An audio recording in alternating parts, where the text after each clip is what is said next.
Welcome, everybody. So excited to be here today. I know we were thinking of having an in-person option, and we were so excited for that, but we just didn't have enough people show interest. But happy that everybody is here virtually. So welcome. My name is Rachel. I am the current Reading League Maryland president. And so honored to be working with an amazing board, many of which who are here tonight and some who you'll hear from.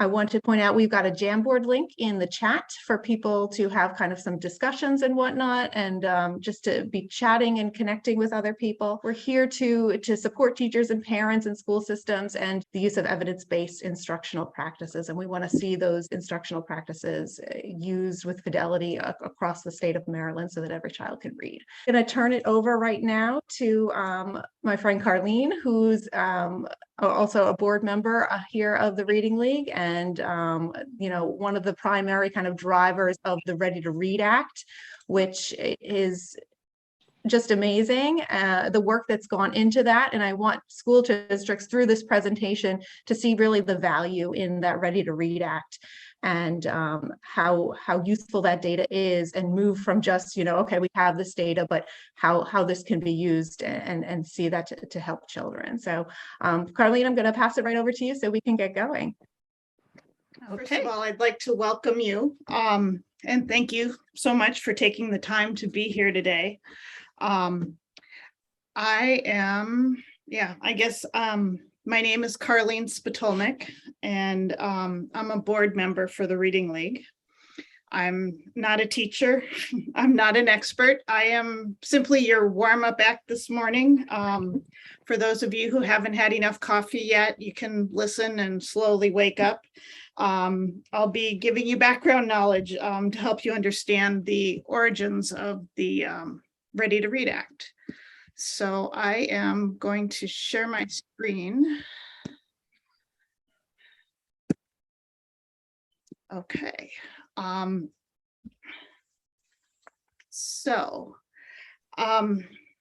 Like so many parent advocates, I was thrust into advocacy when my son was diagnosed with dyslexia in the fall of 2014.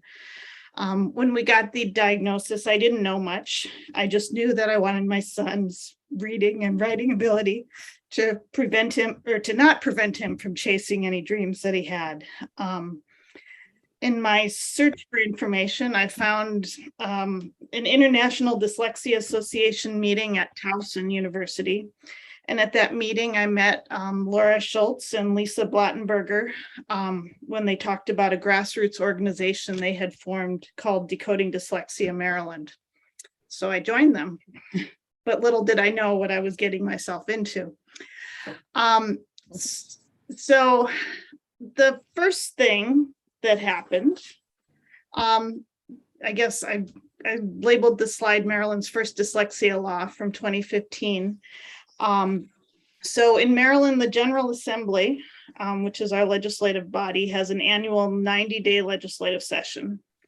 And in 2015, a lobbyist who also happened to be the mom of a dyslexic student and was a board member at one of the private schools for dyslexic students in Maryland, she drafted a piece of legislation to create a task force to study the implementation of a dyslexia education program.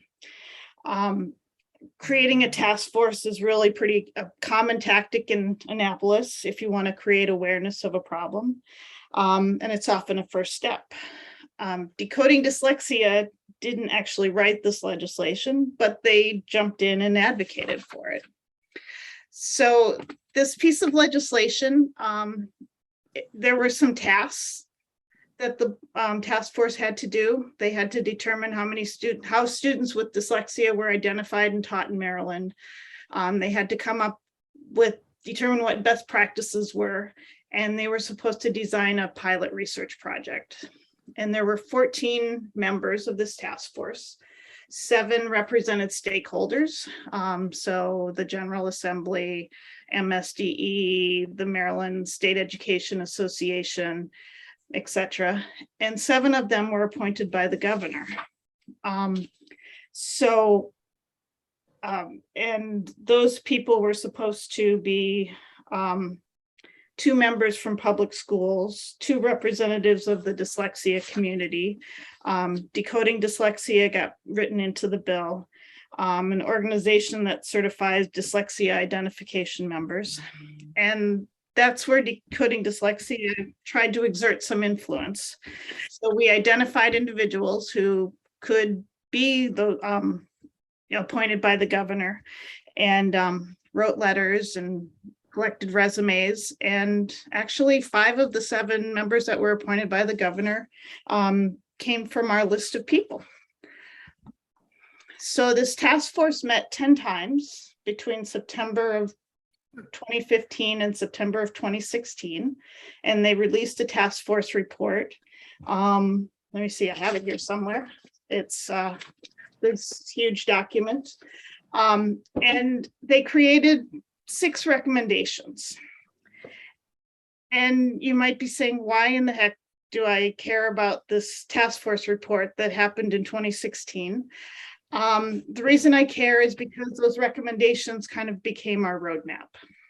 So the recommendations were to recognize dyslexia,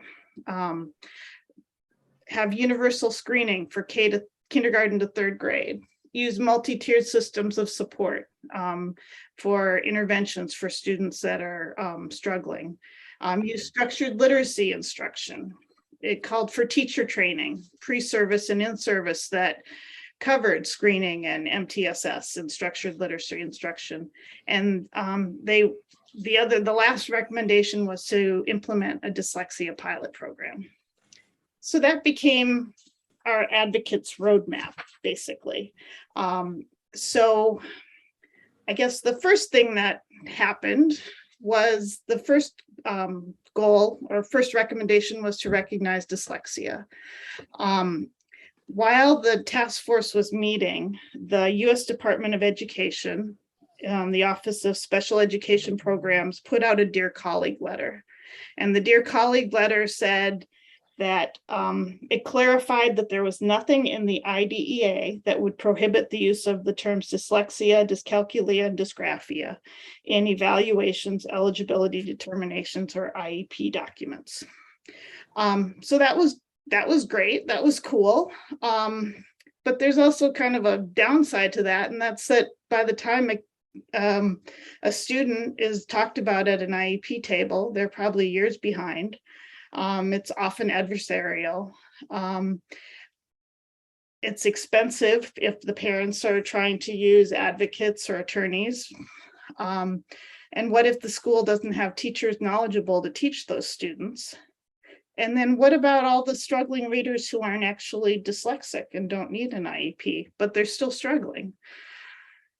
So there was the good. The next thing that we worked on was implementing a dyslexia pilot program. So the task force had come up with this pilot program. It included teacher training. It was multiple schools. So we had control schools and pilot schools. It included teacher training, universal screening, an MTSS system.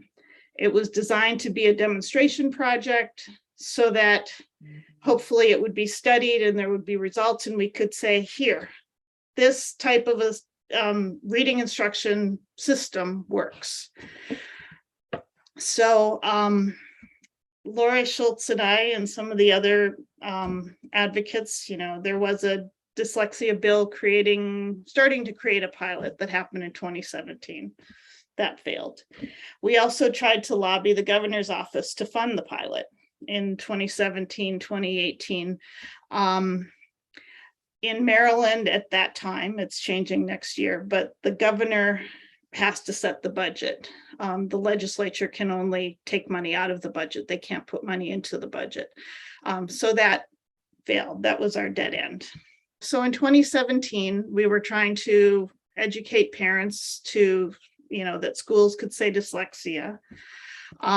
We were also sharing charts like these that we made that looked at PARCC scores, where only 40% of our students were proficient in reading in 4th grade. And if you remember Park, there was they would get a number 1 through 5. And if they scored in the 4 or 5 range, then they were considered proficient. So close to 60% of our students were not proficient. And then we also were sharing this statistic that 90% of children with reading difficulties will achieve grade level in reading if they receive help in 1st grade.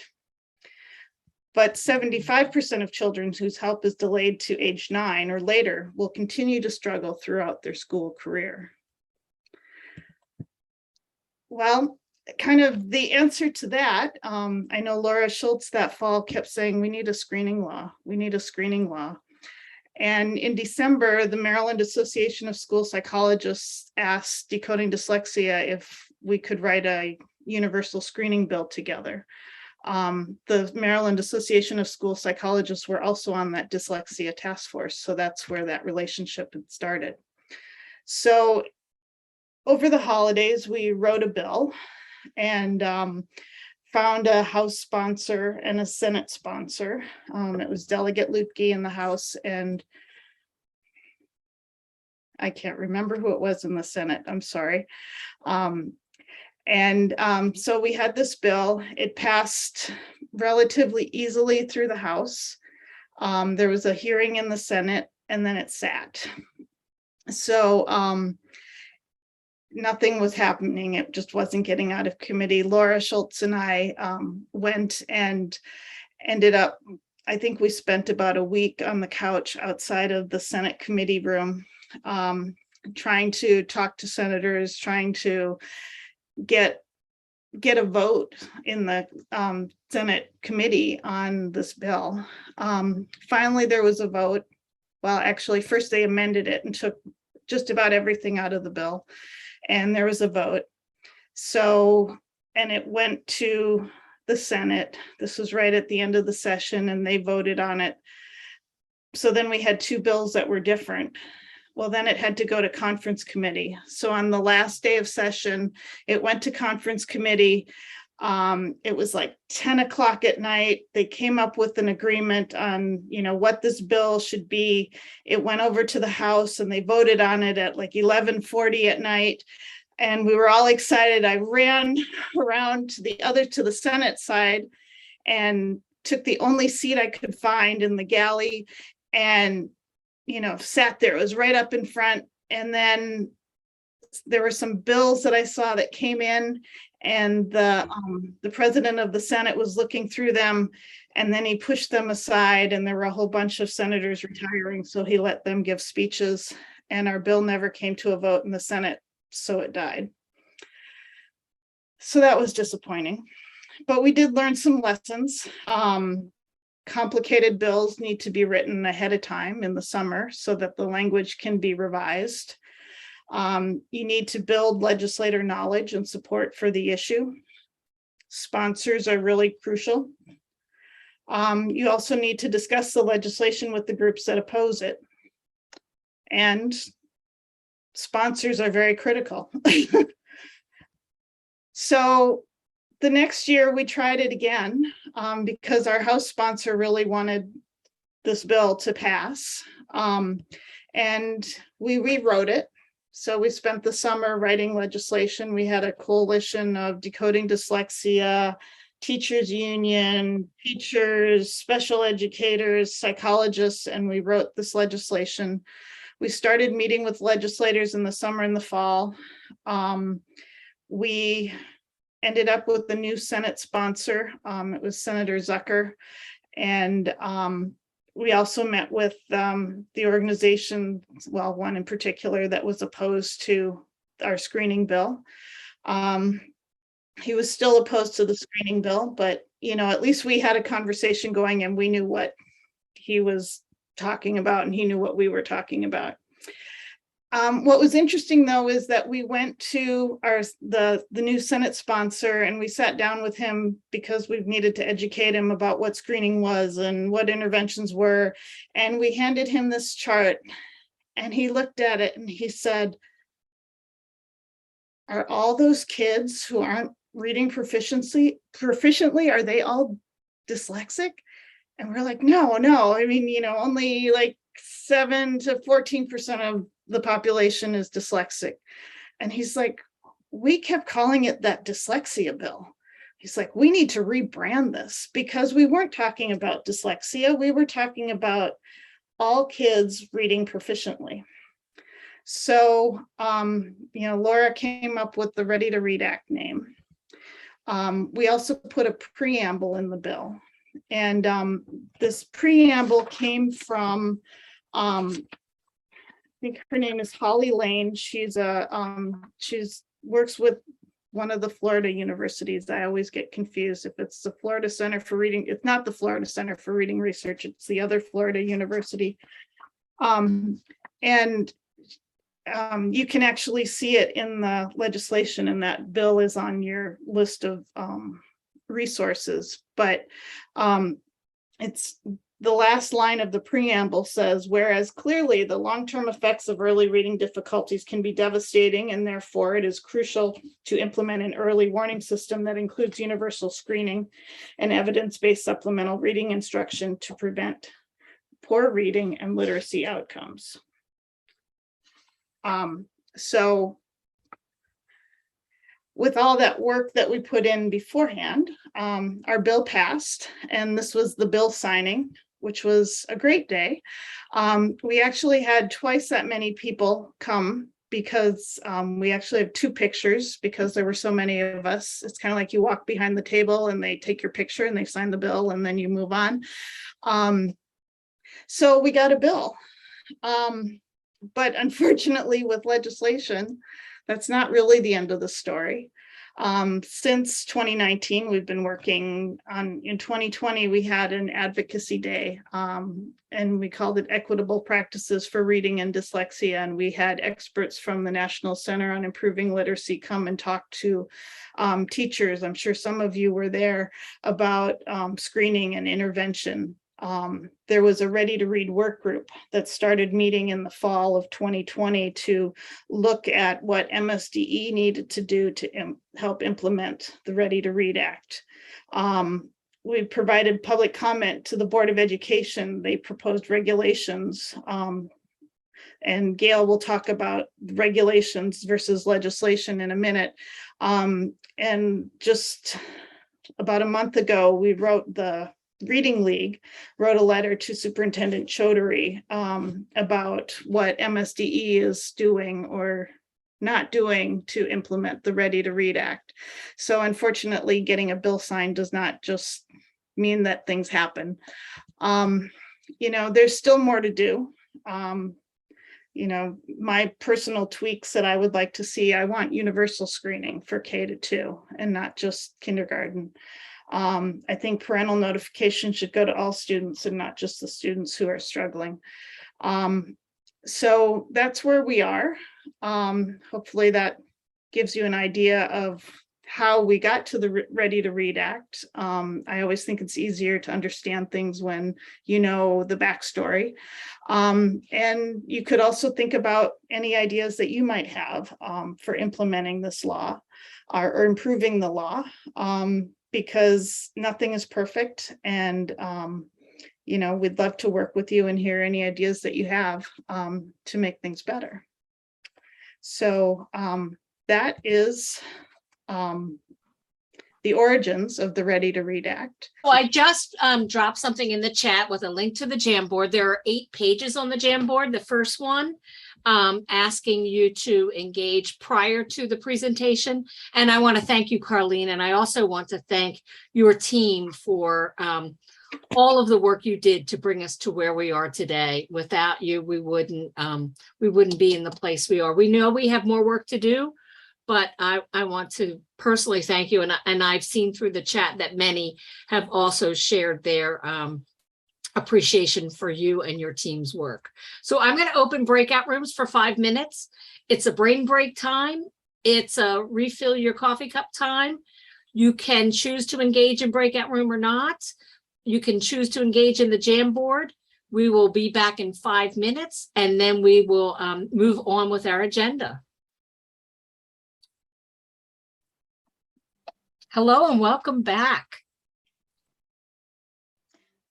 Hi, everybody. This is Gail Green. I have the next part of this. I'm going to take a second and share my screen. Michelle, is that appear correct? Perfect. And I was able to spotlight you, so you can move forward. All right. So I was looking through the guest list and the participants list, and I know a lot of you, so that made me very excited here on a Saturday morning. My name is Gail Green. I have worked in education a long time, 34, 5-ish years. I spent a lot of time in Baltimore County. I taught elementary school for quite a bit of time. I was a reading specialist in some of our schools in Baltimore County, and then worked in the curriculum office there for many, many years, which is how I know a lot of you. And then I moved over during COVID, I moved over to MSDE, which is the reason that I get to present today. I have since resigned from MSDE and work for a publishing company now. So I have a very long story in reading instruction and what we should be doing with our kids. So I'm going to tell you full out, my husband is outside mowing and the dog is barking. So I apologize for any back noises that you might hear, or if you see me actually get up and slam a door or kick somebody, that's not my fault, I'm sorry. So they asked me today to kind of talk about what happened as I was working at MSDE for the Ready to Read Act as we move forward. So it was kind of exciting because I got my job at MSDE in March of 2020. So I know that just all y'all's just stomach went boom, and that hurt, because March of 2020 to everybody is COVID, right? So that was really hard. So the first thing I understood when I came into MSDE is there's a new law. We have to implement it. We're behind. There was a lot of that. And then it was like, move forward and do it all online. The kids are learning online. The kids are doing this online. Do it all online. I'm like, all of that is so uncomfortable. All of what we just said is so uncomfortable as we move forward. However, I was lucky enough, and Laura, I can't exactly remember how we met at first, but I met the ladies that really work and advocate, Karleen and Laura Schultz, who are on here, but we didn't hear from Laura today. They were working really hard with decoding dyslexia and all the steps that Karleen just talked about to get this law passed, to get it moving. So I got to go and spend several meetings learning from them what the intent of the law was. And then we spent some time as I came on board in Maryland with a great group of educators that were there: Cecilia Rowe, Vanessa Williams, myself, Zakia Brown, some people, Nancy Perkins, who's on here, who will take credit for nothing but deserves a lot. We kind of studied and we did what we needed to do for the law and tried to make it the best we could make it as we were coming on board during COVID. So it was it's a bumpy beginning, but it's a bump that's worth it. So when I talk about the Ready to Read law, it is the law. So people hate educators. I'm going to tell you this. So a lot of you are educators, but a few of you are advocates or parents or very interested in reading as you're moving through. But teachers in general are a little bit touchy about if you're trying to make them follow laws or make them. But this is a law and it should be. And one of the reasons I want to tell you it should be a law is because we do what we have to do and then we make it better, which is what the rest of my presentation is going to talk about. What the law says we have to do and why it's the right thing to do. So I want you to keep that in mind through this whole thing, why it's the right thing to do. Historically in education, it's not everywhere, but here and there, a lot of the tendencies were to let kids develop. We're not going to intervene too early because we want to let kids develop. We want things to be developmental. Let them play. Let them do what they would developmentally they're going to get there. So lay off, basically. And we know now, when we know better, we do better. Remember that. What we know now is We don't need to jump in there and take over their lives and call them reading failures in the kindergarten. But we do need to know who is at risk, who knows what, who's able to do what of the early reading skills in order to teach them better, not in order to throw them in a special education course class that they'll be in until they graduate from high school, not to do something like that, but to intervene early and teach them what they need to know at those earlier levels. So to me, in my heart, this is what this is all about. It's not about scaring parents and telling them that their children are at risk, or telling them that there's something they didn't do, or there's something this poor little 5-year-old is missing. That's not the intent. The intent is to look at skills, and if there are any gaps, to give the correct instruction, the correct way to fill those gaps before a child moves on. Okay, so I hope that makes sense why I'm a cheerleader for this law.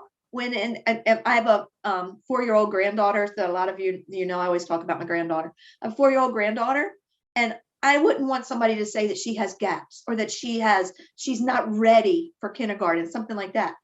But I would want to know if there's things that could be taught in a different way, or a better way, and to improve her educational experience that she's about to start in public school. So I would want to know that.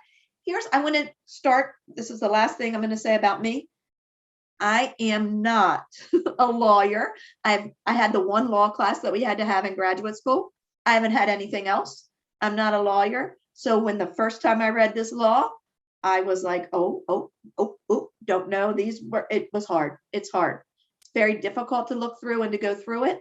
I'm going to give you what we determined at the time at the state were the highlights of the law. There's more in here. It's very juicy. It's a great law. It is, and it's what it should be. Passed in 2019. It is, we sometimes call it the screening law, but it is so much more than that. And the next couple slides are going to show you that. It's so much more than that. But, things get nicknames. So this is the screening law sometimes as we go through. But please note that it's a whole lot more than a screening law. So the law describes screening as a brief, valid, and reliable measurement to predict or identify a student at risk. So it's simply something that is showing us a small gap, a small something that may need to be looked into. Okay, the screening required under this section may not be included. So in the time limitation for assessment. So remember, there's other laws, and sometimes laws clash. This law does not clash with that law that talks about the kids can only participate in, I don't forget what percent it is. I'm not going to pretend I remember. So it's there's a time limitation in this grade level. You can only be in assessment this long. In this grade level, you can only be in assessment this long. This screening, because it's not a formal assessment, it's a screening. Some people look more towards a diagnostic, but it is, the intent here is a screening. It is not a formal assessment, so it doesn't count as part of that. So when we first put it out in 2020, in 2019, when we were talking about it, as Karleen spoke in the beginning, when teachers weighed in back in the beginning, they're like, too much assessment. This does not count as part of that. So again, students are screened here in kindergarten, all students. In first grade, if you were not screened in kindergarten, or you showed some deficit in kindergarten, you needed to continue to be screened. If you enter or transfer, unless you were already screened at your previous school or your previous school district as you're going through. So that's what the law said. So remember, I'm going to give you about 4 or 5 slides here talking about what the law said. And then we're going to talk about COMAR, because things got a little bit better, in my opinion. Things got a little bit better, more focused when we jumped into COMAR. Not enough, not totally finished, but we got a lot more in there when we moved into COMAR. So looking at a screening may be conducted by a classroom teacher. Who does the screening? Classroom teacher is the best person. I'm going to say that right now. So we're going to read the rest of that paragraph in a second. Why is the classroom teacher the best person? Because the classroom teacher is going to be the person that sees and interacts, works with, teaches, develops reading skills with that child for the rest of the school year. So why doesn't it make sense that the classroom teacher is the best person to know that little Michelle or little Gail has these deficits, or they are really good with this. We don't need to spend time teaching that. So the screener is the best, the classroom teacher is the best person. However, the screener can be done by a school psychologist if we jump in and need some help, a special education teacher, speech language pathologist, a reading interventionist, designated reading specialist, or an other educator trained in the screening instruments so that they can get some help. It's a little bit overwhelming, especially the first year or 2 or 3 or 4 of the law, depending on, some school systems are gigantic. They're looking at doing this with thousands and thousands of students. Some school systems are real little. They have 3 elementary schools. They do what works for those 3 elementary schools. Some school county boards are looking at, I have 112 schools with 3 or 4 kindergarten teachers in each school. What makes sense to happen in these school districts? Some school districts were saying this is the first year, it was COVID. What makes sense? Does it make sense to bring a team of people into each kindergarten classroom, train them to do this assessment, get the assessment into as quick as possible in with those kids? On many of them, the districts, they could not have done better with this. I mean, they could not have had worse circumstances to do better with this than they did. They did a great job because they were online for the most part, trying to train a kindergartner who doesn't have, trying to screen a kindergartner online and then provide instruction afterwards. So, wow. It might be that as we move forward and we're into the 2nd, 3rd, 4th, 5th, 18th year of this law, that it can move to just the classroom teacher who's well-trained now, who's an expert at this screening tool, to use the screening tool with their students as they move forward. So you got to do what makes sense, but the law says that these people are ones who can do the screening. Students shall be screened according to the schedule established by the county board. So hang on to that thought. That simply means, when are we going to screen and how many times per year are we going to screen? So COMAR works on that. So I'm not going to talk about that yet until we move forward to COMAR. The county board shall select one or more of the appropriate screening tools. This was a tough one. So that they're making you feel like you're making a commitment to a screening tool that's really important. It's really important to make sure that we don't let kids pass through, that we don't let kids move forward grade-wise without intervening, without jumping in if we need to, without looking at what our first instruction is. So what kind of screening instrument would help you do that? So the law says it needs to be accurately reliable in identifying students. It needs to be developmentally appropriate. That's a tough one sometimes when you're looking at a kindergarten. What is developmentally appropriate for them? It should be economical to administer in time. So we kind of thought about that one a lot and then didn't care that much because money was coming in from all kinds of places with the ESSER money and the money moving into the school systems. So economical was important, but there were ways to get around that. It should be used norm, reference, and criterion-based scores. So this was a place where some of the districts had to go, whoa, I can't use a screener that we made up. I can't use a diagnostic tool that we used in the past because it has to be norm reference or criterion based as we move forward. So what will I look at that has some data behind it, that has some research behind it that will help me with this? And it has to be based on those foundational reading skills. We don't want a screener that just talks about reading comprehension. It has to be based on phonological, phonemic awareness and processing as we move forward, those foundational skills. So it says the county board, but usually in most districts, that's the reading office, whatever version of reading office the different districts have. That was them working with hopefully a stakeholder group of teachers at the school system. What works? What do we already have in place? What do we need to either buy or move forward with as we're going forward? What kind of screener will we use and evaluate throughout the school year to make sure it's giving us the information, the data we want?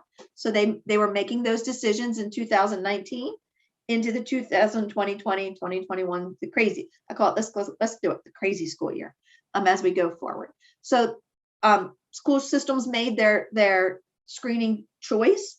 What's great about that is if I did this and it didn't work, if I'm missing a lot of kids, if the data shows me at the end of kindergarten, I missed a lot of kids or things didn't work out, you can change your screener. You can work on something different. You can go to that one-on-one, the classroom screener. You can do something with the classroom teacher. I'm sorry. If you're enhancing as you move forward. So that's you didn't marry this screener. You simply chose it and hope that it does the best it can. And then each county board, which again moves back into the reading office in the different districts, needs to evaluate whether that screener actually did its job as you move forward. So that's choosing the screener. Here's the most important screen. I want everybody to get your phone out, take a picture of this. This is to me, this is the heart of the law. Even though I told you we called it the screener law, I did it myself. But this is the only bang for the buck that's here. Who cares if we screen all the kids? Who cares if a group of people come in and screen all your kindergartners and then it just sits there? That's no good.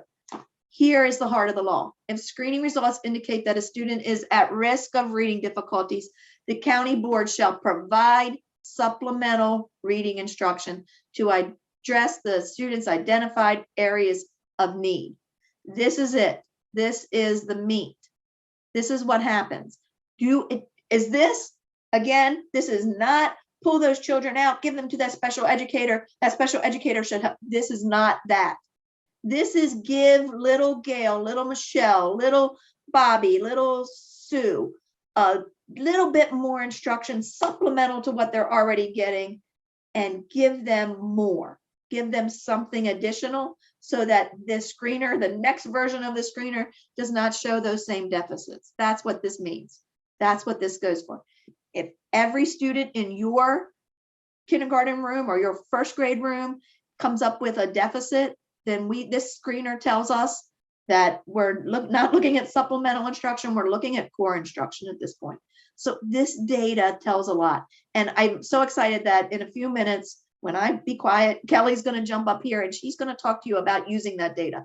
Because if we don't use that data, if we don't talk about supplemental instruction, if we don't talk about core instruction, then all this law, all this work, all that screening was done for nothing. So we need to make sure that this is the heart of what we're doing. Supplemental reading instruction means it has to be evidence-based. Evidence-based. Can't just make something up. Sequential, systematic, explicit, needs to really zero in on those phonological phonemic awareness skills that the screener was aligned to, that it's telling us a student might have difficulty with. If they had difficulty with the vocabulary part, then that's what the supplemental instruction helps you with. If they had difficulties with the spelling or as they move older, spelling or the fluency, the reading comprehension part as they move older, then that's what your supplemental instruction. So Kelly's going to talk a lot about matchy-matchy. Make sure what you're doing in supplemental matches up with the deficits as you move forward. And that's a key component here. All right, so this is a sad part or a happy part. This is sad that parents aren't informed, that in the past, parents haven't necessarily been informed of what's going on with their student.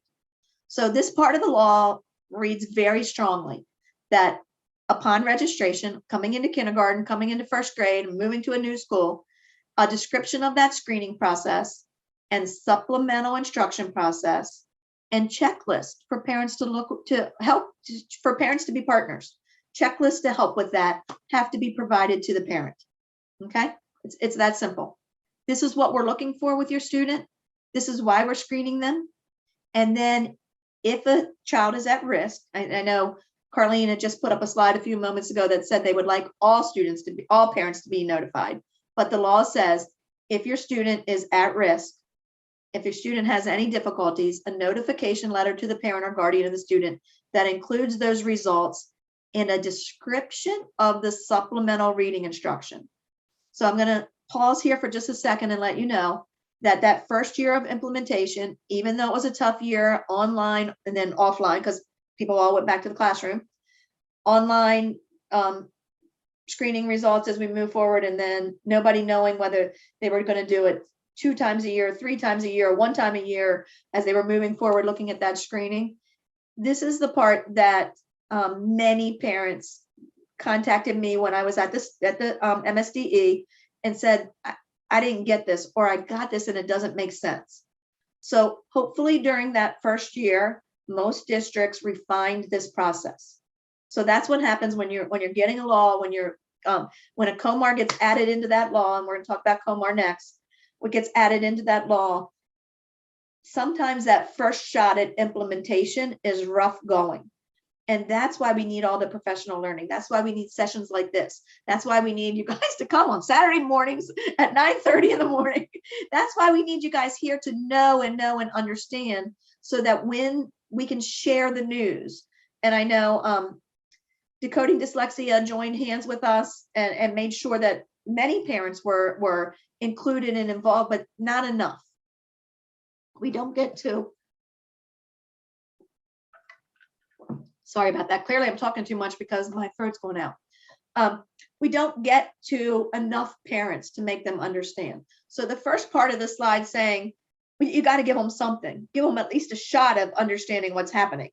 If they choose not to read those documents or they choose not to engage, then maybe we come back later and we get a second shot at teaching them and understanding.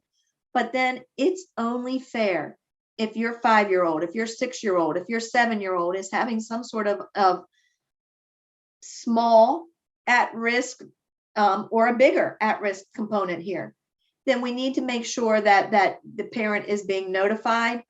And what are we going to do about it? So what are you doing? So you can't just tell me that little Savannah Joe is having some difficulty with something in school.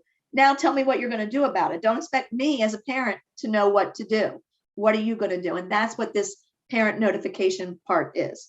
So it was magnificent that got in the law. It's all districts must follow that as you're going forward. Sorry, I might have put up a picture of a frog. So then the very last thing in the law, the very last line of the law, if you're looking at the law, I know Karleen has it connected on the agenda page here. The very last thing in the law says that the MSDE, the department, has to go back and write a COMAR. What the heck does that mean? So again, new at MSD, I was like, what does that mean? What do we do? What do we do? What do we do? What do we do? So Cecilia Rowe went back. She's the director of English language arts. There's a long title involved, but basically she's the director of English language arts reading at the Maryland State Department of Ed. She went back and you take the law and then we work with a stakeholder group. What do we want to enhance? Can't take anything out. No outs, no outs. The law still must be done. But what can we do to enhance through COMAR? Once COMAR becomes in statute from the Board of Ed, there's a long process to go through as you're going through it. But once you write the COMAR, we wrote it, we took it to the stakeholder group, we got feedback from them, we changed it, we took it back. We took it to the supervisors. We took it out to all the reading supervisors meet a couple times a year through MSDE. We took it out to them, got feedback, revised it, took it to the board and asked permission to put it out for public comment. And then you put it out for public comment. It's out, I think it was out there for like 60 days. There's a rule. I don't remember if it's 30 or 60, but it was out there for quite a bit. And then it comes back. We revise it again. And then take it to the board, the Maryland State Board of Education, and they pass it and code it back in. So then it becomes COMAR, or the Code of Maryland Regulations. And this also is hand in hand, it's with the law, must be followed by the districts. So what COMAR did to all of those great things we've already talked about, all the things that are the right thing for our kids, what COMAR then did was extended screening. We tried at some point, but they pulled back out to do universal screening, which is what Kelly's going to talk about a little bit today. But we were able to extend from first grade, the kids who are getting screened who are still at risk, we extended that up into third grade. So that helped, because I do know that many school districts didn't say, I'm just going to screen the kids at risk in first, second, and third grade. I'm going to screen them all. Some school districts said, I'm going to go ahead and screen all the way through kindergarten because I now have this screener.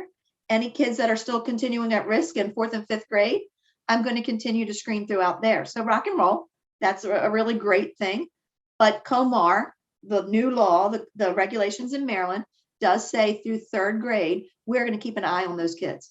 We're going to continue. We're going to watch them. We're going to make sure they are making the progress in those early reading skills that they needed to. COMAR also establishes some timeframes. Boy, did we go back and forth on this. So as COMAR went through, it now says, so it just said you had to screen in the beginning. So during COVID, some school systems decided to do their first screening in December. So the kindergartners went through August, September, October, November, December, and then they were screened in December or even in January, because there were no time frames of when this had to happen. So COMAR puts it in there that they must be screened within the first 30 days of school, I think.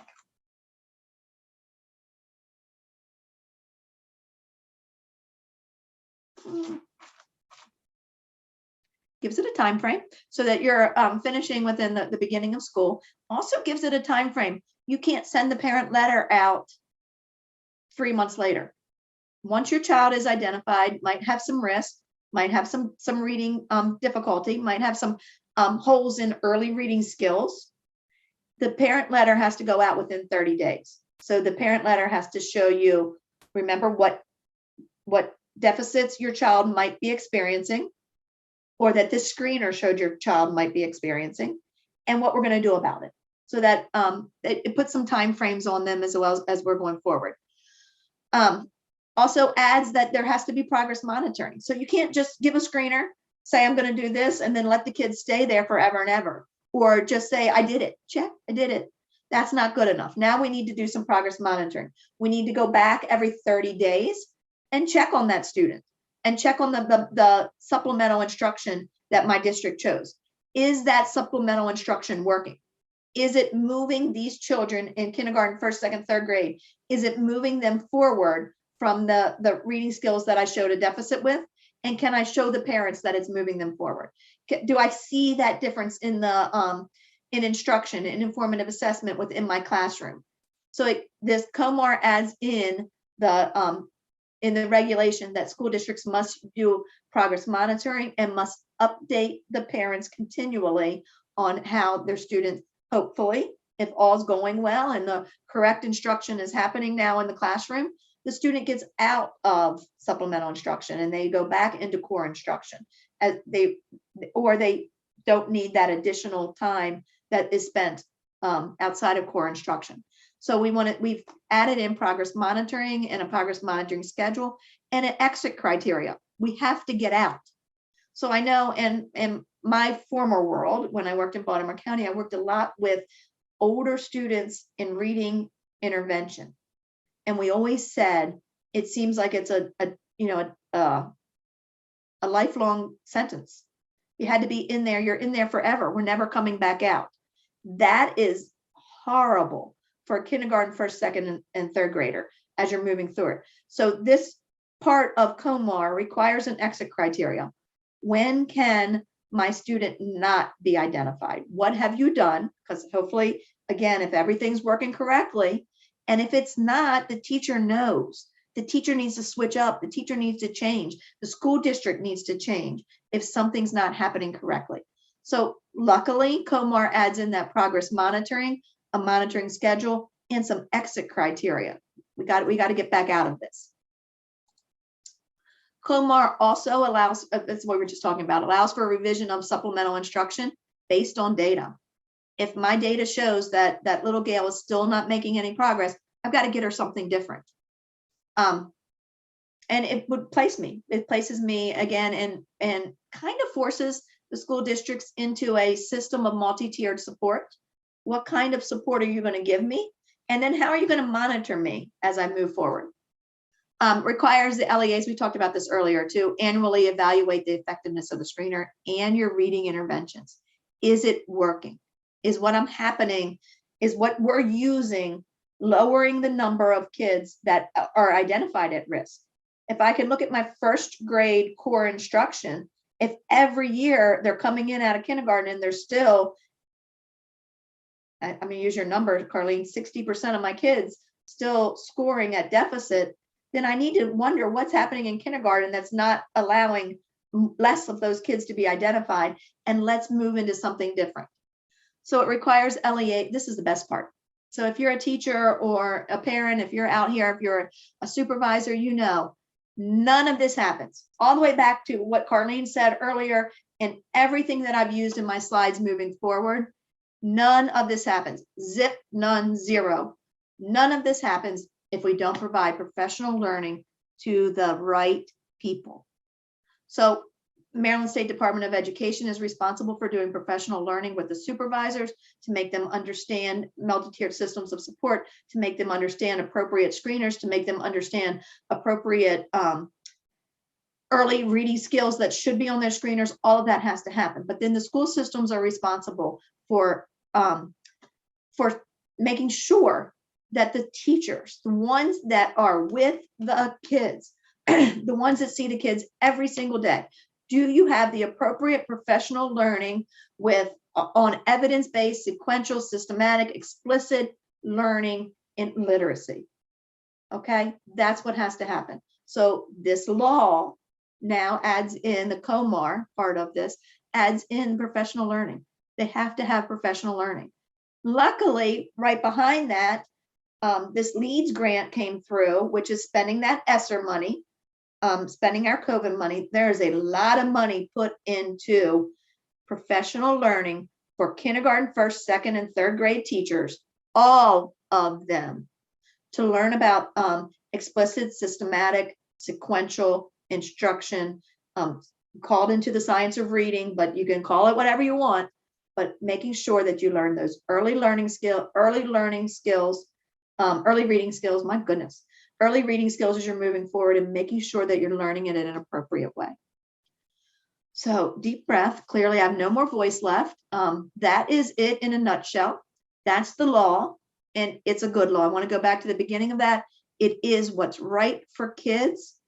It is matching. I want to end today with it is matching what people across the whole nation are doing.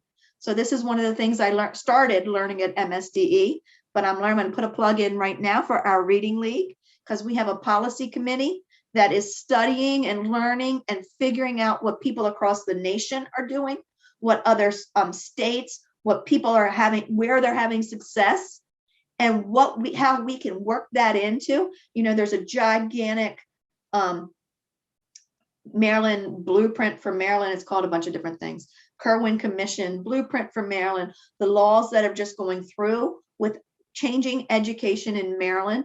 How does the science of reading, how does this, the Ready to Read law, how does explicit, wonderful, systematic instruction and early reading skills fit into that?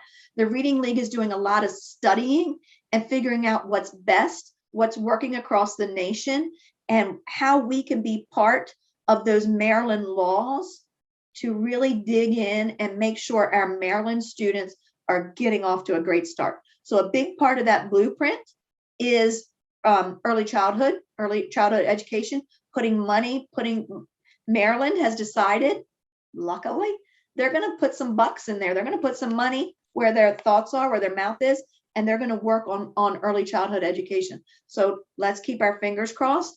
I know the Reading League wants to be part of all of that, wants to be part of how we move forward with that. So this is a great opportunity for all of us to work together and really think about it. I'm going to take a deep breath because now I'm tired. I think that I'm handing off to Kelli Cummings.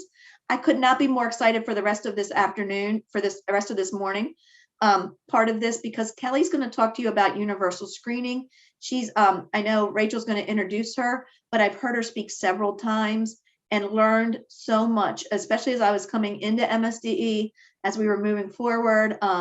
The ladies from Decoding Dyslexia at the time, who are now our Reading League ladies, Laura and Karleen, introduced me to Kelly. She's spoken to our stakeholder group. She is really driving what great instruction should be from her position at the University of Maryland, but also as keynote speakers moving forward as coming through. So I couldn't be more excited for the rest of your morning here with her. And I'm going to be quiet. Michelle, I was not able to check the chat box Is there anything else I have to say before I be quiet? No, we've been able to monitor the chat, and any questions that have come up, we've had an opportunity to answer. We thank you, Gail, and I want to applaud you and your team at MSCE for the yeoman's work that went into all that you explained to us today. Keeping with our schedule, we're going to open the rooms for 5 minutes, brain break, whatever you need to do. Jamboard, talk with each other. We'll be back in 5. Michelle, just while you're setting that up real quick, I wanted to also, again, Gail mentioned the policy committee, and I wanted to again highlight their work. And I know that Laura posted the letter written to the state superintendent in the chat there. So I'd encourage everyone to check that out. I really think the policy committee is doing amazing things. And if anyone's interested, please reach out for that. But we're looking to also post that letter that we've sent to state superintendent to social media, and looking to share that out as kind of an open letter too. So look out for that, and maybe spread that around and let us know your thoughts. But thank you. Absolutely. Thank you to everyone. Again, 5 minutes in a breakout room, and then we'll be back to hear from Kelli. Hi, everyone. Welcome back. I'm happy to be with you this Saturday, and looking forward to talking with you about universal screening. And before I start, I want to kind of leave you with some questions to think about and reflect on while we're talking about this issue. First, I do have a question I'd like you to respond to, either in the Jamboard or in the chat, and that's just, what screener does your school use? I'm interested in the variety of screeners that are being used across the state. I'm pretty familiar with lots of them, but every once in a while I find out about a new one, and so I'm just interested in that as we move forward. And then I'd like to have you start to think about three questions as we go through this. Okay, so the first one is, what's really the purpose of screening? Why do we screen? Do we screen to identify kids? Do we screen to improve, engage in school improvement? And then also thinking about screening and thinking about how all of you are now in schools and probably getting screening data back, and thinking about who you have and maybe tier 2 and providing that intervention. What do you do if most of the students in your school are in tier 2 or tier 3, right? They're identified by the screener as having that level of risk. What does that mean? What does that mean for, what should you do if that's the situation? What do you do? And then last, something that we'll talk about in the next presentation, do you meet as a team? Do you have a school team identified that you meet with after every screening period? So for example, if you're screening fall, winter, and spring, is there a team that meets to review those data? And if not, I would encourage you, you'll probably hear me talking about this throughout the day or throughout the next hour or so. I would really encourage you to do that, because, we have been talking this morning, and Gail mentioned you don't want to spend all this time collecting screening data and then just shove it in a drawer. It's not intended to be used as another, the end is not to identify students. It's really an ongoing process where you're looking at, the situation, all the students you have in a grade level, where they're at, and what you could do as a school to improve them. So I'm going to challenge you to do that, or, at least to think about a plan to get a team of teachers together, whether it's a grade level team or sort of a school-wide team, to review your screening data and to sort of make plans on what you can do about that. In the next presentation, I'll talk with you about, some questions you can ask yourself after you receive your screening data at each period, and maybe some plans you could make. All right, so I saw map fluency and iReady, I think, and Dibble's 8th. And yeah, okay. So a lot of Dibble. So that does seem to be pretty consistent. And some people are using M class. Yep. Okay, this is really nice. All right, thank you. Thank you for that. So I do have experience with kind of all those screeners. I haven't administered Dibble's 8th because it's so new and I'm at the university, but all the others I have some experience with. So that's just nice to know. So we can move on. And in this first part of the presentation, I'll primarily just be talking to you about how do you really set up universal screening. And when we go into a breakout room, we'll be interested to hear, where are you at in the process? Are you just getting started? How many years have you been engaging in universal screening? Things like that. So I'm really going to talk about screening as part of a school-wide system, because that's really why screening was developed, to be used in that kind of 3-tiered model or MTSS or whatever you're used to calling it, right? Screening is to be used for triage, for lack of a better term, in schools. And it helps us to make decisions about students as well as decisions about our programs that we're using. And when we talk about screening in reading, it's similar to screening in any other area. When you go to the doctor, they're almost always going to take your temperature and take your blood pressure and listen to your heart and take your pulse. And that's because those 3 things are really powerful indicators of your current health.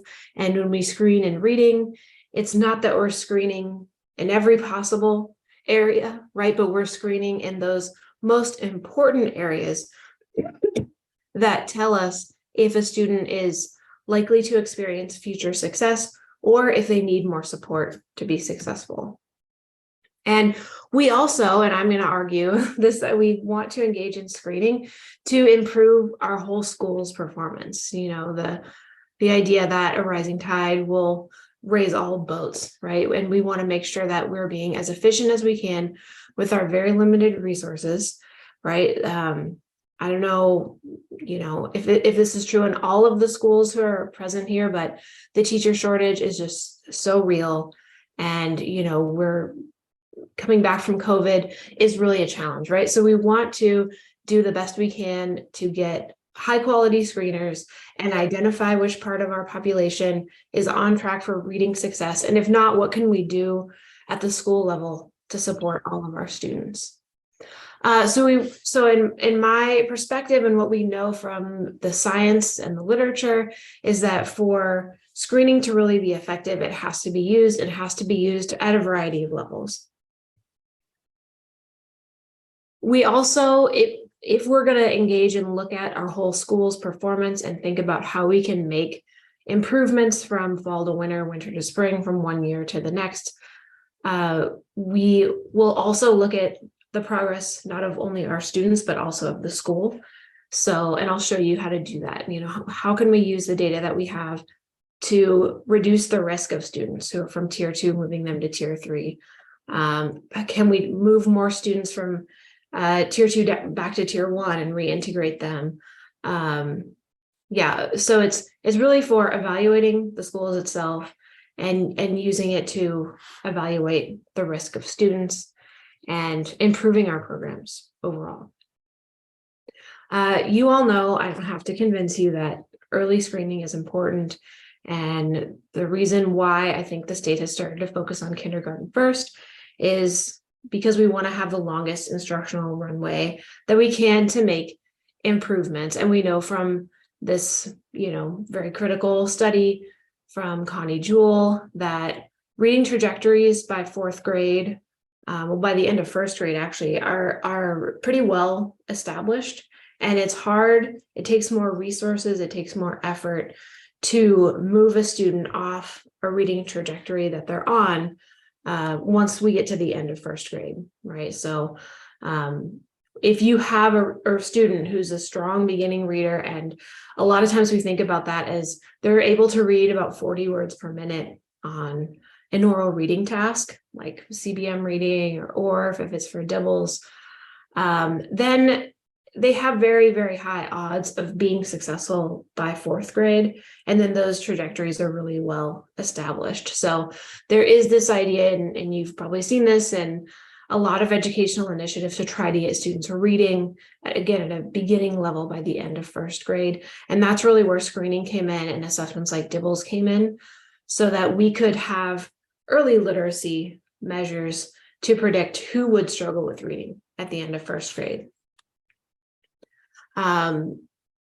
we want to have the longest instructional runway possible. That's why we're screening in early kindergarten and trying to make some efforts to address students who might be at risk at that point. And again, screening is really part of this school-wide system. We want to make sure we're administering it to every single student in the grade at their grade level. And there is screening available in pre-K. I wonder if anyone is using maybe like the IGDs to screen students in pre-K, because that's also a possibility. But again, it's very important that even if a student is maybe learning at a different level, that we take the temperature on all the students in our school on the same grade level measure at least 3 times a year. And screening tools need to map onto critical components of reading instruction, things like phonemic awareness and phonics, and reading automaticity. They should be easy to administer and score because we have big buildings and, you know, we don't want to take too much time away from teaching, right? But we also need to make sure that the data we collect are highly reliable and consistent, and that they're valid, and that they're predictive of future reading performance, and also that you can use them to make decisions. And that's what we'll talk about in the second presentation. You know, if you know how well a student is able to decode words or to make the sound, identify the sounds in words, that tells you a lot about the instruction that you could plan. And so given the effort that you're putting into screening, it's really advantageous to try to get as much information out of that as possible and use it for instruction. These tools should be free from bias and also should be sensitive to changes in student performance. Just out of curiosity, are any of you using, you know, progress monitoring measures to evaluate student progress, let's say if they're in tier 2?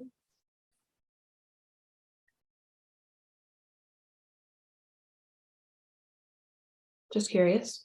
Yeah, that's something really powerful as well. And that's why a lot of screening measures can also be used to check the progress of students from week to week.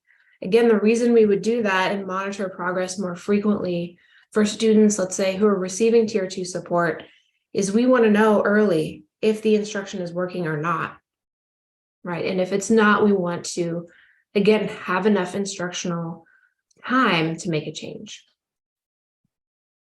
Right, so that's that, you know, the sensitive and specific part of screening tools, why that's important.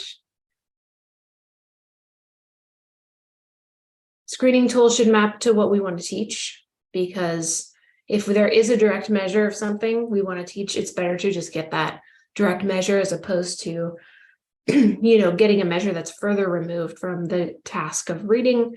And so you should all be aware, I'm sure, that the screening measures you're using tap into those skills like phonemic awareness, phonics processing. They don't assess every part of that construct or skill, right? Like nonsense words is a common measure that's in a lot of screening tools, a lot of progress monitoring tools.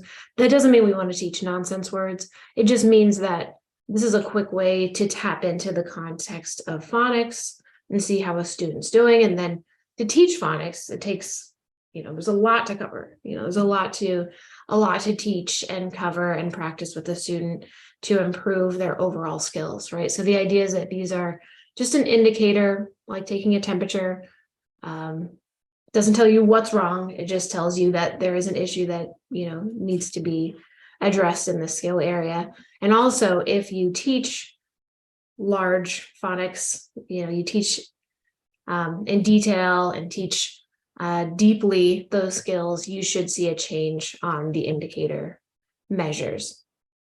Something that people, you know, that is often not included when we start to screen are all these systems to help support students. So the data is really only one part of this, but we also need systems in place like grade level meetings where we can meet, you know, as a team and look at the data that we've gotten and make some decisions about what we want to do from fall to winter to help address the, you know, the students who are at risk, the students who are struggling, the students who are going to need more support. We need that in combination with the data. And then we also need to have in our school instructional practices that are going to meet those needs, right? And once we have all three components, they can work together to make sure that we reach our goal of all students learning to read. But we really need all of those components in place. Just the data alone won't make a change. Just the instructional practices alone won't make a change. We really need to work together and use all our resources to reach those goals. And then most of you, I think the aim is to have, tier 2 support. Everyone should get that, right? And then there's tier 2 or secondary prevention. That is a supplement to tier 1. So it doesn't take students out of tier 1, but it supplements the core. And then you may or may not have a tier 3, but tier 3 is designed in some schools to be a support level that occurs prior to special education. In some schools, tier 3 is special education, right?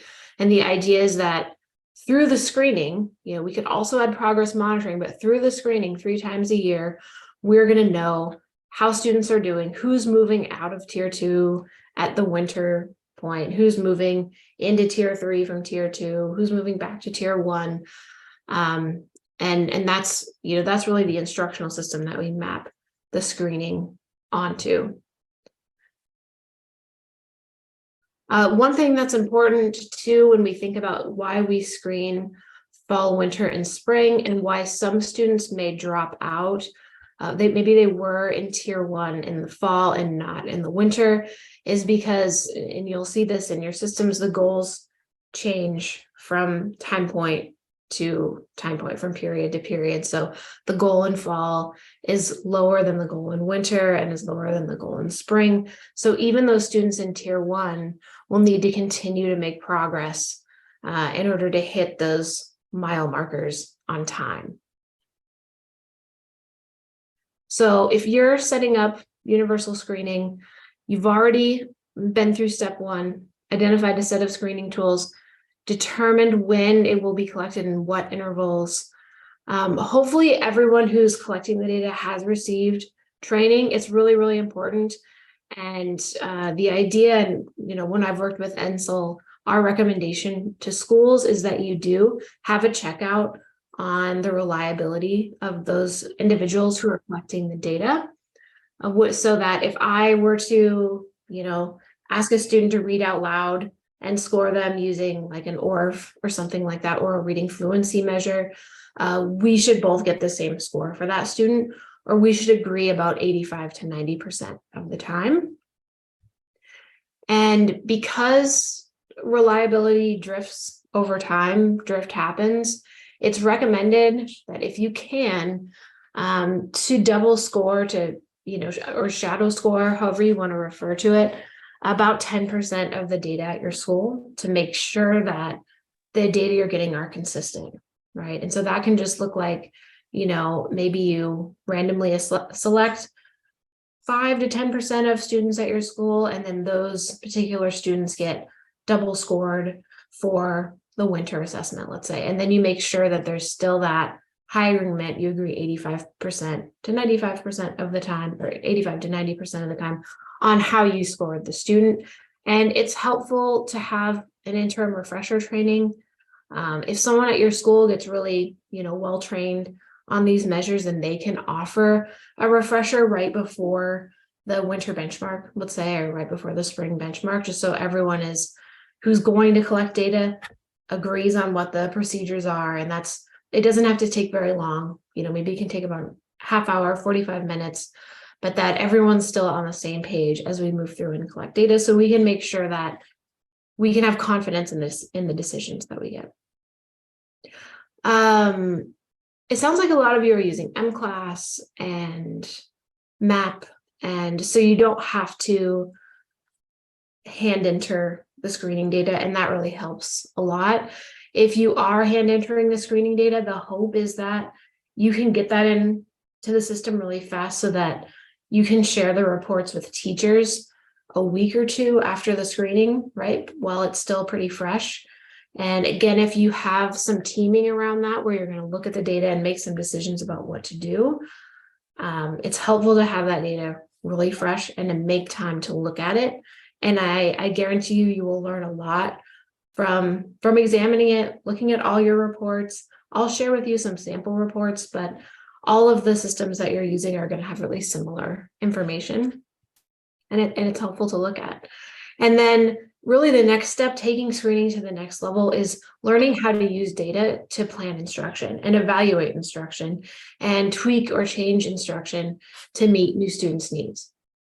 So I would say, if you have gone really through these first 6 steps and want to take things to the next level, learn how to do that. There are people who can, come advise you on that, and how to really use that information for change. Most of the assessment systems too would offer that professional development. And then, as I said, try to meet after each screening period in a team. If the teacher's doing it themselves in their own classroom, that's totally fine. But if you can meet as a grade level team or as like a K-2 team, and talk about, okay, what are we going to do to best meet the needs of these students? How are we going to use our resources in the best way? And it is helpful to have principals on board at this point for when you're making those kind of decisions, and then make sure you're engaging families in that decision-making process and that you are working to sustain the system. I'm sure all of you know that most educational initiatives don't last past 5 years, but what we also know from researchers who study implementation, like down in North Carolina, the implementation consortium there, it takes 5 years to see the effects of a new education initiative, to really start to see the maximum benefit of it. And so really thinking about, if this is important to us, how are we going to sustain it over time? So it sounds like, however you're collecting data, that's totally fine. And we can also have a discussion about what makes the most sense and how you're going to collect the data. Do teachers do it? Do you have a grade level team who will collect the data? I worked at a district once where they had a team of retired teachers who assessed the whole district. It was really kind of nice. But it's whatever works for you. But then what's really important moving forward is to have that team who reviews the data and uses it to plan and evaluate instruction. And you don't need to have these teams be separate. It's helpful for people who collect the data to also be on the team who evaluates it.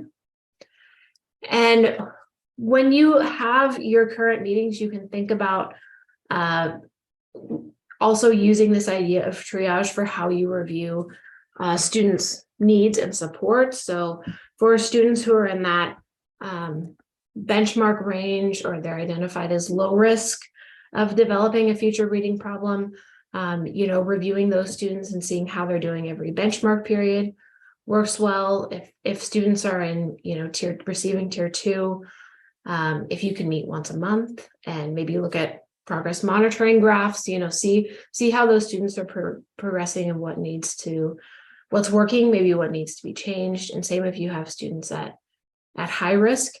When I was a special educator, we just opened up the graphs online once a month, and we just looked through and saw how every student in special education was doing in their reading or in their math once a month, and made decisions about what needed to happen, what needed to be changed. But the idea is that if you're collecting this data, review it, make decisions, put your teacher eyes on there, and make your best decisions. We don't need to go into who will collect the data, but everyone should use the data and make decisions about how best to support students in the school. I mentioned these, having that initial training, and then this is your system for making sure things are sustained. Refresher training, reliability checks, debriefing, identifying strategies to train new people that come in on your system of screening. And remember that really that use of data is the goal.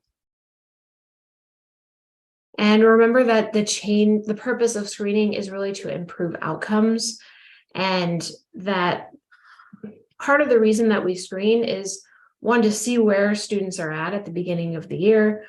How many students are low risk, medium risk, high risk, And keep in mind that those screening results aren't set in stone. So if a student in first grade in the fall is identified as needing additional support, maybe they fall into that zone of some risk.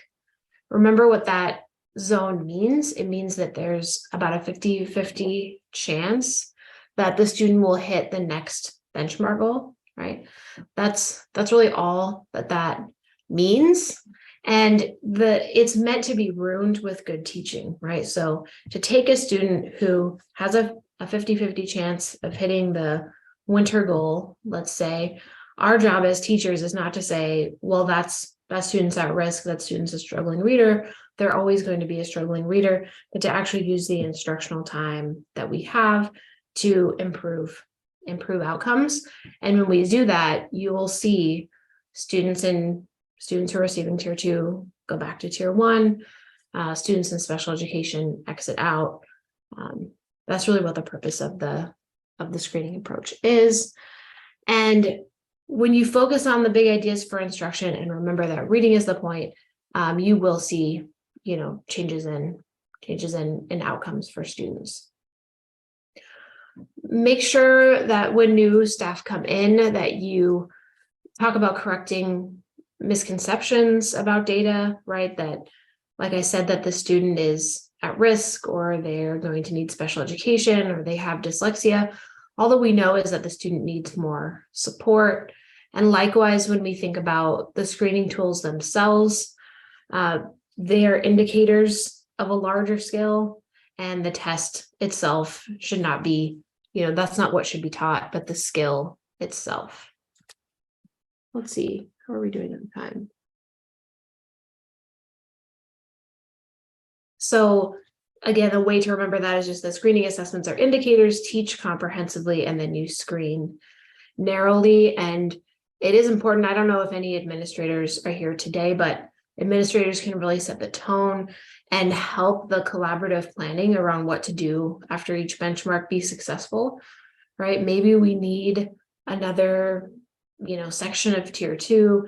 Maybe we need to look at the tier 2 program we're using if it's not successful, things like that, and supporting teachers to have the time to meet and to discuss data. And so one practice that's been really successful is to have something like a teacher assistant team where you have, again, a time to meet maybe once a month to talk about the data, to talk about the progress that the students are making. And in the next session, I'll really be talking about how do you dive into the reports, the reporting that comes out from universal screening to, make decisions about your school.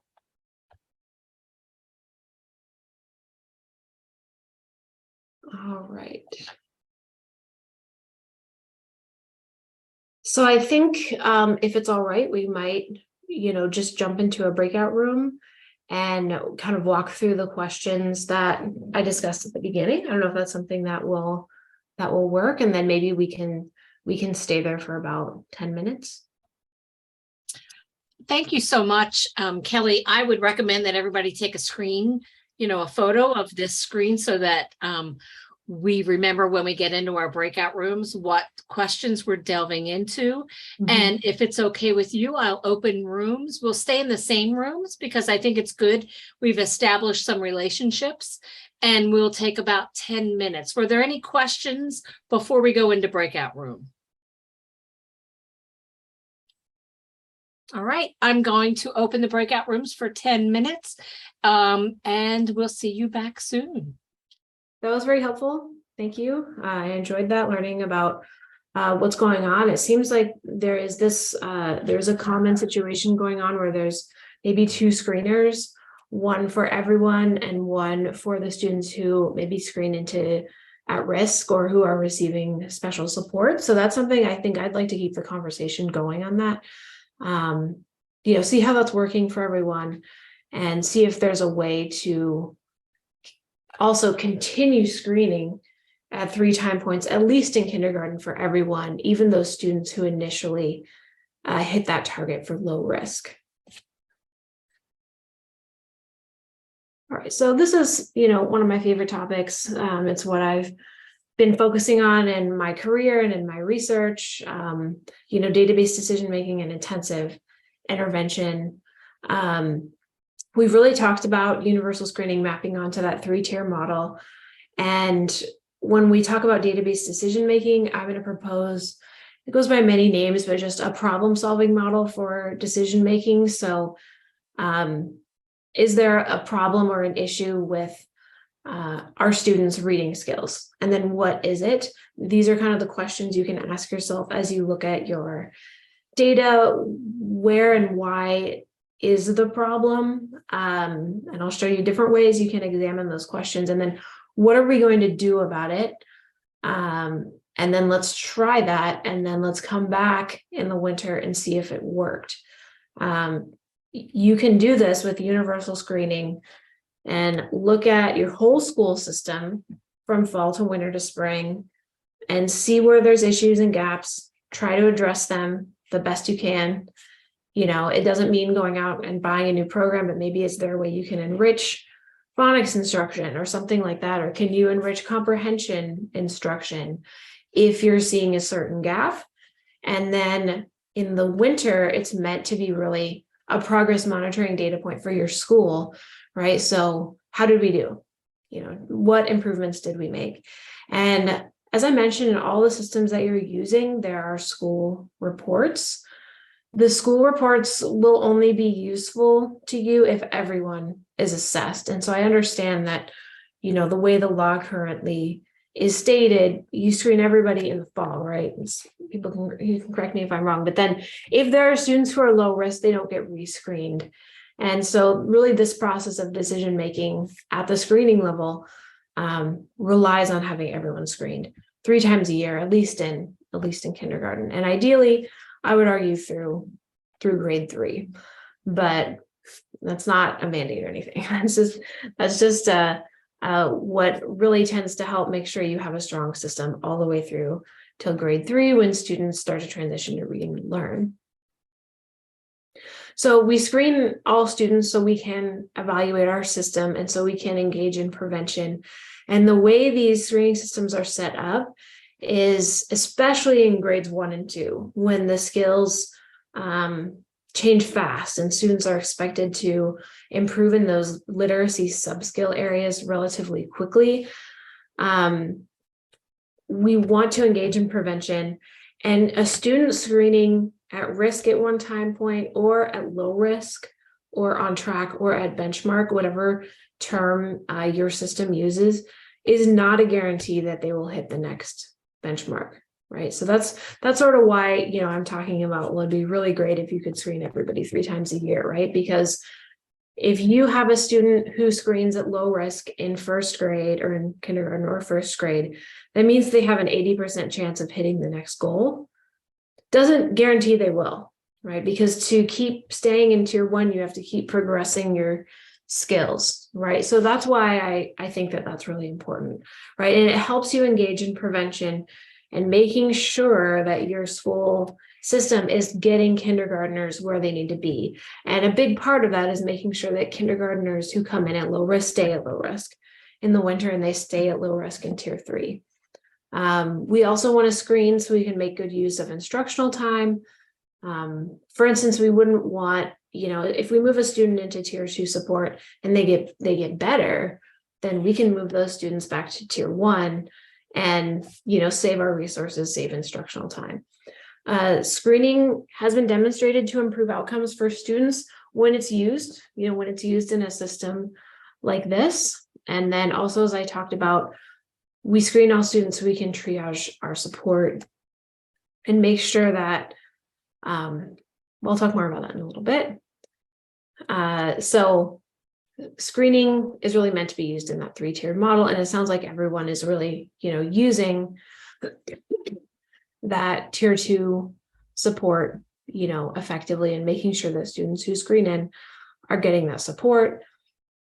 It's important that all the data be able to be accessed. And so maybe that's something that would be something good to work on first. Make sure that everyone who is teaching a student who is screened has access to the screening results.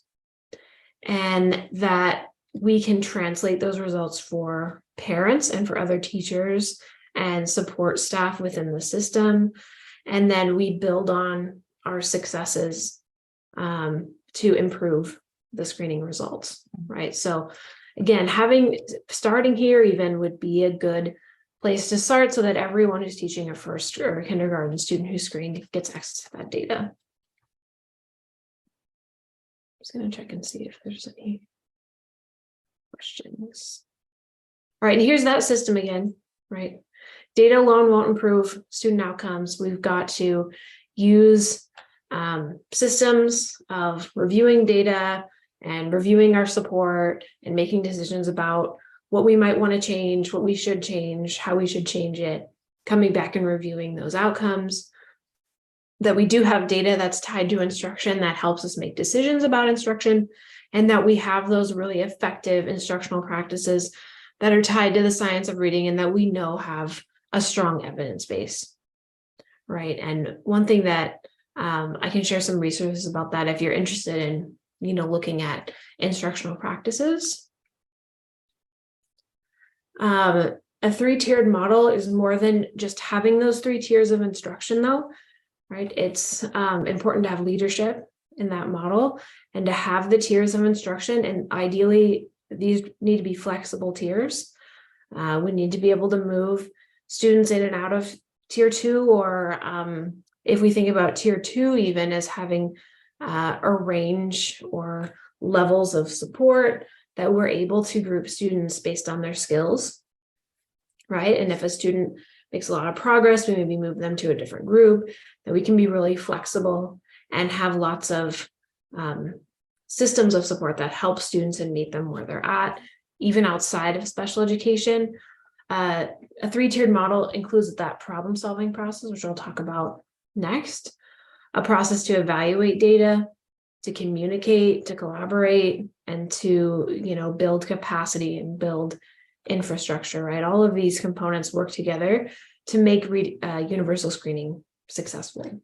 And again, it's sort of that question I asked at the beginning, is our purpose in screening to identify kids sort of like an early special education model? I would argue no.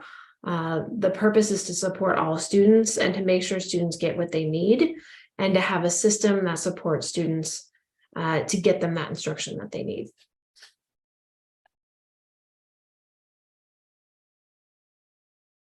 So what should tier 1 include? What are some suggestions for tier 1? The core should be based on the science of reading. And also in tier 1, that's where we benchmark test students. That's where we screen to determine who's on track, who's not on track, what needs do students have. For example, if I were to screen and get the results back for, let's say my kindergarten group, my kindergarten cohort in the winter, and I saw that all of them, struggled with phonics, with saying the sound of a letter, right? Maybe that's something that's not a tier 2 issue, right? If the majority of my students are struggling and can't, identify common letter sounds or map sounds to letters, that may be something I need to address in tier 1, right? We'll start to move toward that. How do you decide where to address the problem, right? Tier 2 also should have that ongoing PD, where we're working with all the teachers to support every student and ensure they receive high quality reading. Tier 2, the aim of tier 2, and this is to focus on helping students be successful in the core, right? So tier 2, ideally, we hope that tier 2 is something that is maybe deeper instruction in the core program, a double dose of a component of the tier 1 program. But somehow, because it's a supplement to tier 1, the aim is that it's connected to tier 1, right? That if a student goes to tier 2, they learn in more depth about the lesson, they learn in a smaller group about the lesson or about the concepts that were taught in the lesson, they get more practice, they get maybe more explicit instruction, right? But that helps them and benefits them in their tier 1. And there's tier 2 should really include monitoring of progress, right? That's sort of a next step you can add to your screening system which is just giving a measure. Commonly, it might be something like letter sounds, to monitor student progress and see if their performance in phonics is getting better and that they're catching up to their peers who only received tier 1. And then also tier 2 is also associated with having some kind of interventionist. The classroom teacher could teach tier 2 during a breakout in tier 1. You could have a reading coach, a para who provides that support, right? And that they also receive PD to help implement the intervention and to implement it with fidelity. Tier 3, again, that could be special education in your school, is for students with more severe difficulty in acquiring necessary reading skills. And because of that, they need more support to be successful. And so tier 3 or special education should be really explicit, intensive. And by explicit instruction, I mean, you're including a lot of teacher modeling, lots of opportunities to be successful in practice, correcting errors, giving feedback, and really giving lots of opportunities to respond. And, you may use a separate program for that. In tier 3 or special education, you also want to be monitoring progress. That's actually where the whole system of screening actually started, with progress monitoring at the University of Minnesota. Stan Dino had special education students and they're like, how do I know if my interventions work? And so they sort of developed this idea of progress monitoring to assess the impact of interventions and also decide when there needed to be a change. And from that came screening, and the rest is history. If you think about the triangle, right, and the triangle is usually shown like this, where you have most of your students are benefiting from the core program, and some of your students are getting tier 2 and 3, and very, very few are getting individual support. What do you do if your triangle is flipped and most of your students are in the yellow or the red zone? What does that suggest to you?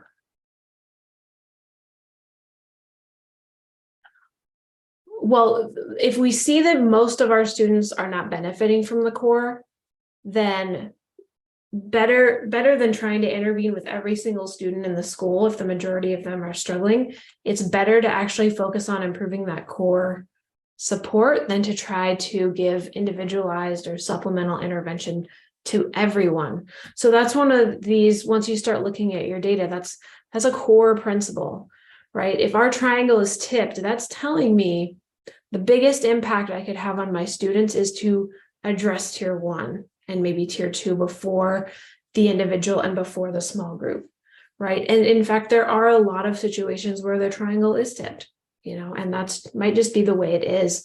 But the idea is that we can't individually intervene our way out of a core instructional problem, right? So that's something to consider as a guiding principle when you engage in database decision-making.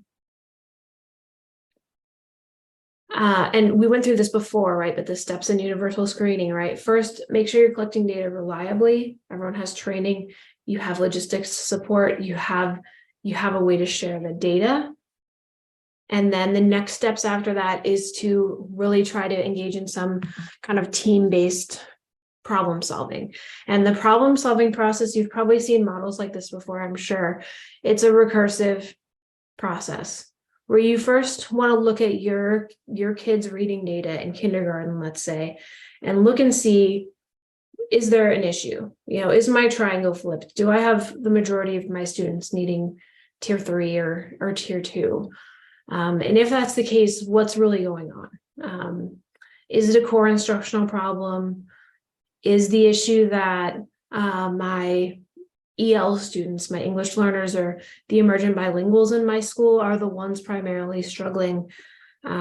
Is the issue really with phonics and not phonemic awareness? Is it with that word attack and decoding skills, whereas phonemic awareness is fine, right? It's sort of figuring out where the biggest issue is, right? And then you can think about, why is this occurring? And it may be that, our tier 2, it's not sufficient, right? We don't have enough time for tier 2, maybe. Let's say we only have tier 2, I don't know, 2 or 3 days a week, right? Well, if we have tier 2 2 days a week, can we have it 3 days a week? Right. Just thinking about why is that issue occurring? And then you make a plan. Okay. There's probably 50 things you could do, but you as the team decide on the plan that you think will work best. Then no one, you are going to decide that yourself based on your resources, based on your goals, and based on the data. And if you're doing this after the fall, let's say you collected your data and you have it back around this time of year, this is when you would start to look at it as a group. Then you're going to implement that plan. Let's say you're going to try to get another day of tier 2, or let's say you're going to examine your core program and see if there's a way you can improve an aspect of that, right? Then you're going to implement that. Then you're going to evaluate it. And when will you evaluate it? You'll evaluate it in the winter, right? Once you get your winter data, you'll see how well things worked. And I'll show you a few ways you can look to tell if things have worked. But let's just look at the first example. How would we tell if there's a problem or an issue? Is there a problem, and what is it? So for this first one, you will look at the data and see what % of your students are in tier 1, tier 2, or tier 3, and are there differences by bilingual status, by race, ethnicity, by disability status. This is an example from, I think it's from Amplify, but I just wanted to have you look at this right now and think about how you would interpret this data. Just as a way to look at this is a measure that's actually not used anymore, but you can think of it as phonemic segmentation, some kind of phonemic awareness measure. This is the number of students on this axis, and here's the scores they had. And as you go to the right, the scores are better. The reading scores are better. So we can see that this student was able to segment 50 to, or these students here were able to segment 50 to 54 sounds. There's only about one of those students though, right? That's what we can tell from this side. And if you want to look at it in another way, that's sort of easier to see. These are all the students who are on track, who are low risk, or at benchmark, whatever word you choose to use. This number of students are at risk. These might be the students who receive tier 2. And the students here are the students who are at highest risk. So maybe in that red zone or at risk or needing tier 3, however you typically talk about them. So we can see that there's about one student here in tier 2, and then there's about 6 students here. So there's about 7 students in the school who are in that tier 2 zone. What do you think about this triangle? Does this look like our sort of idealized triangle where most of the students are low risk, some are some risk, a fewer are high risk? Does it sort of look like that to you? And then let's look at school B and see if you can see a difference. In this school, remember the solid filled in bars are those students who are low risk, and the partway filled bar is the number of students who are some risk, and then this empty bar is the number of students who are at risk, so we can see in the percentages as well. This school has 87% of their students are low risk, 6% are some risk, 6% are at risk. If I think about which school would I love to be a teacher in, what would be super easy for me, right? It might be school B, right? Because I only have 12% of all the students in, let's see, my whole school, right, who are at risk. The majority of my students are low risk. That could mean that the core program is successful. And that means that when the core program is successful, I have more time to work with these students, right? Whereas in this school, it's sort of 50-50. 50% of the students are low risk, about 50% are at risk, right? So in this school, it's going to be a little trickier.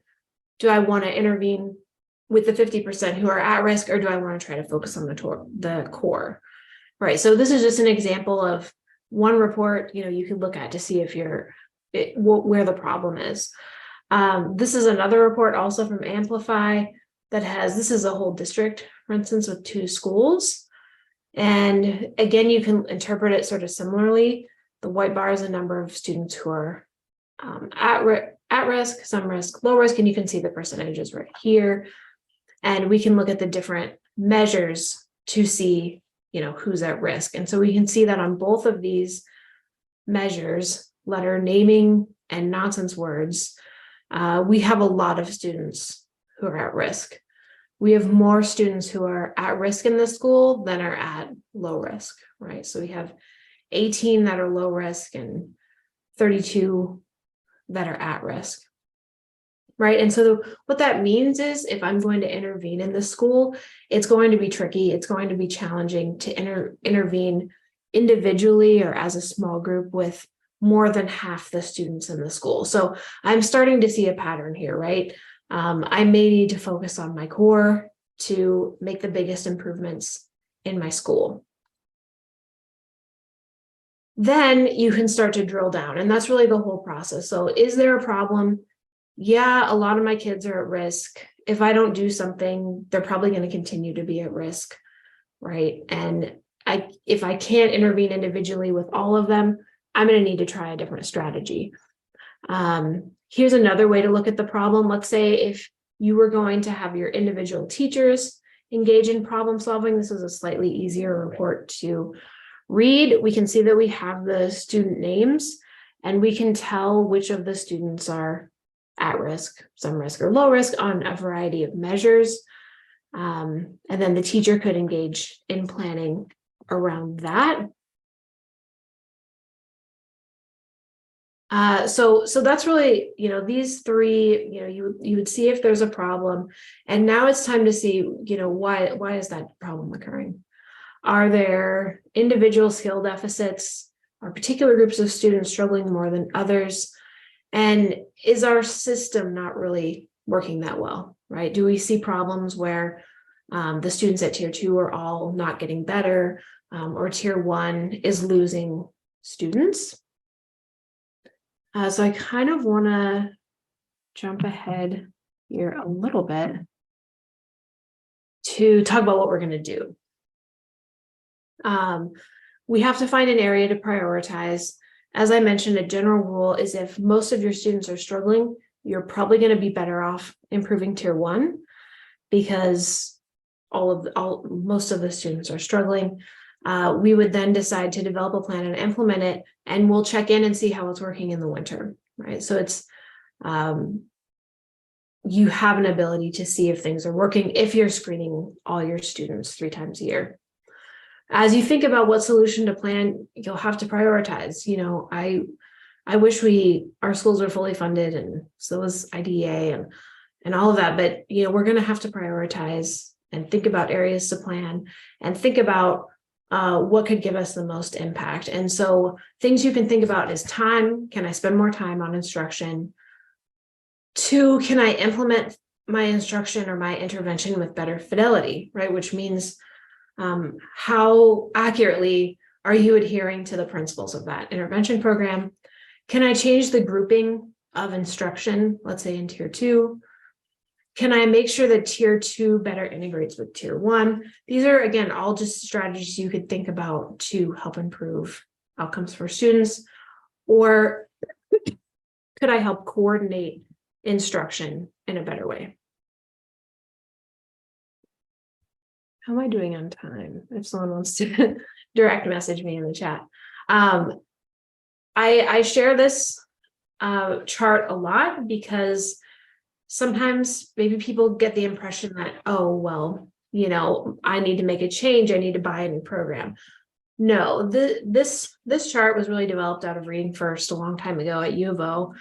And it talks about how you can alter critical components of instruction to improve outcomes. And the way to read it, as in this column, we have alterable components of instruction, right? And then we have specific adjustments that range from easy to implement to more difficult to implement or more costly to implement. And so one of these components that you can change or alter to improve instruction is opportunities to learn, right? And as an example, if you find that you have issues at your school with attendance and most of your students in tier 2 aren't attending every day, one approach you could take is to say, I'm going to focus on increasing attendance for these students in tier 2, let's say, and that could be one part of your plan, right? And then those students are going to get more opportunities to learn. They're going to have more time of instruction.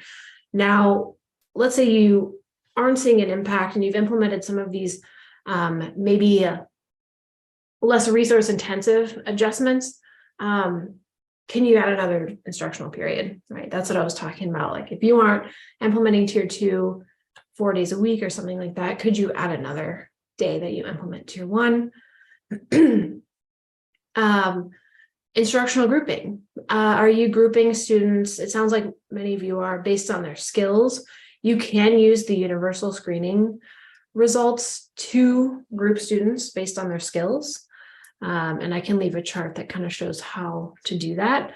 A little bit more resource intensive is, can you reduce the group size for tier 2, right? If you're teaching in a group of, I don't know, 7 to 10, could you teach in a group of 3 to 5? If so, you might see that improves student outcomes. Can you increase the amount of teacher modeling or teacher-led instruction? Can you provide instruction individually or one-on-one? Can you change the instructor, right, if the instructor is not effective? Can we increase the implementation of the fidelity of the program, right? That's another area you might choose to focus on, right? And these are actionable things that you can do to try to improve student outcomes from fall to winter, and then check on yourself, right? So, and I'm happy to share this chart with everyone too. Also, if we think about, okay, our triangle's tipped, what are we doing in core? The recommended time in tier 1 is 90 minutes. It doesn't mean everybody has to do it, right? But that's just the recommended time in tier 1 for reading in the early grades. And you want to have your tier 1 be covering critical components of beginning reading, like phonemic awareness. Students learn phonemic awareness relatively quickly, and then phonics becomes the kind of main focus. And so phonics and word study, fluency or automaticity practice, reading connected text, vocabulary comprehension, either listening comprehension or reading comprehension, right? So the idea is that in grade 1, at least, we're starting to focus on reading connected text and being able to comprehend what we read, learning new vocabulary words. And within tier 1, the aim is that you also have time in there for tier 2, if the individual teacher is delivering tier 2, or the students are engaging in maybe a walk to read model and going to other classrooms for tier 2 based on their skills, right? So here's another area you can think about. If you find that you have a flipped triangle, can we spend more time in tier 1? Can we make sure tier 1 is covering all the core components? If we have a program that we really like and seems to be working, but we're not seeing a change in student outcomes, one thing you can do is to say, I'm going to try to increase the fidelity of implementation. And you have different approaches you could choose to do that. You could have the principal or another instructional leader or reading coach collect data on the fidelity. You could organize another PD session. You could have some coaching. You could collect some fidelity data. You could conduct some observation to make sure you have a procedure to train new teachers. And here's just an example of a fidelity form for most reading interventions, right? So can you collect data, on yourself as a teacher, or have a peer come in and collect that data to make sure that we like this program, but it doesn't seem to be working as well as it could. Is the reason it's not working as well as it could because of fidelity? You can check on that with a relatively simple checklist. This is just an example. You can make your own based on the key components of the instruction that you're using or the intervention that you're using. Another alterable variable is just that grouping. Can you consider more homogeneous grouping where you have students with really similar skills in the same group so that they can learn at the same pace. This is for tier 2 particularly. Can you teach it in a smaller group? And really importantly is to use flexible grouping, because a student might receive tier 2, but that doesn't mean all students who are receiving tier 2 are in the same skill level. And students might grow at different rates than others. And so can you be responsive to that and move them to a different group? That sort of thing. That can really help improve the quality of tier 2. And then I think Gail said I would talk about this. I mentioned this in the first part of the training, but the idea is that we want tier 2 to really be an extension of tier 1. And the reason for that is that otherwise it gets kind of confusing, right? I learn this way in tier 2, and then I go back to tier 1 and we use a totally different system. And that has been pretty common in terms of how K-12 education has worked. If students struggle, we tend to tack on additional programs for them to participate in.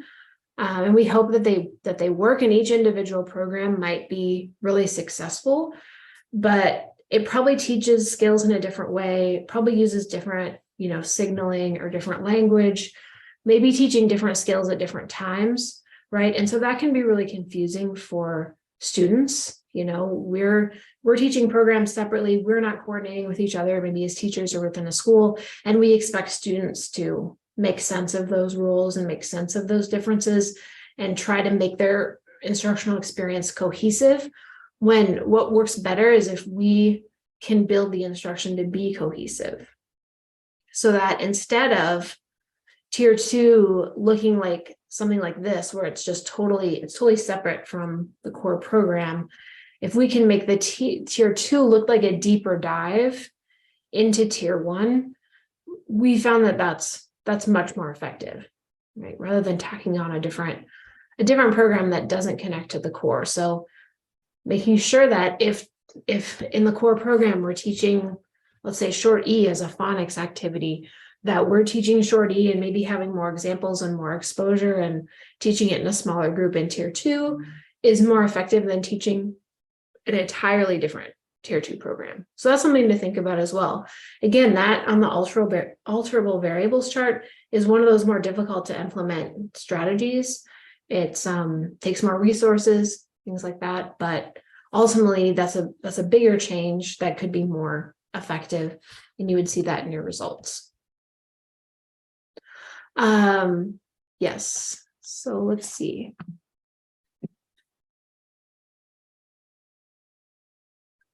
We can also think about integration in terms of, connecting tier 1 to tier 2, but also thinking about how we teach those component skills of learning how to read.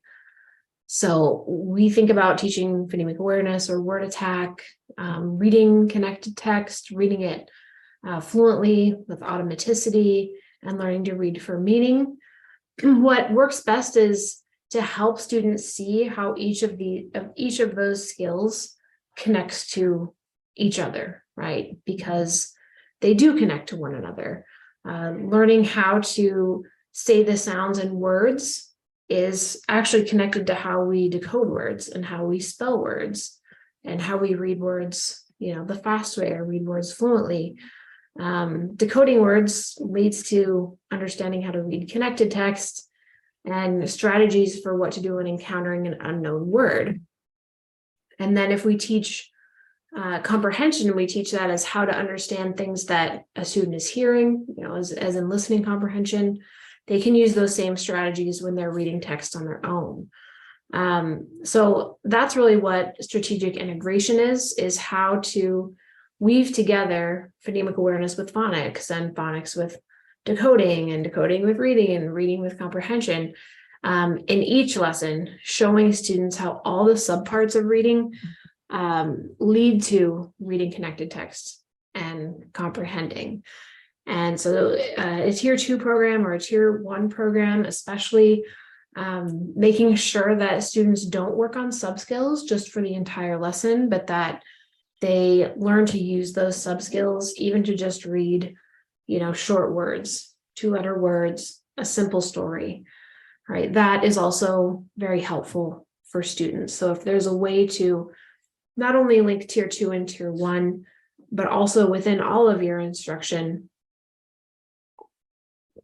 to link the skills of reading together into a cohesive whole. And I'm sure you've all seen Scarborough's rope, right? And that's really what that process means, that students don't learn the vocabulary in isolation, but they learn that it's to help them understand more about words and what words mean and how to use different words and how to learn to read to gain new vocabulary, right? So those are critically important things as well. And here's an example of an integrated lesson. This is actually a really good resource and it's available for free. It's the University of Texas System Introduction to the 3-Tier Model, Reducing Reading Difficulties, K through 3rd grade. And it talks about, if we think about an example of an integrated lesson, think about students segmenting short A and short I CVC words into phonemes. And then for the phonics activity, having students practice reading with those new vowel sounds, right? So they learned how to segment words with those sounds, now learn how to read words with those sounds, and decode words with those sounds, and now learn how to read passages or short phrases with words that contain those vowel sounds.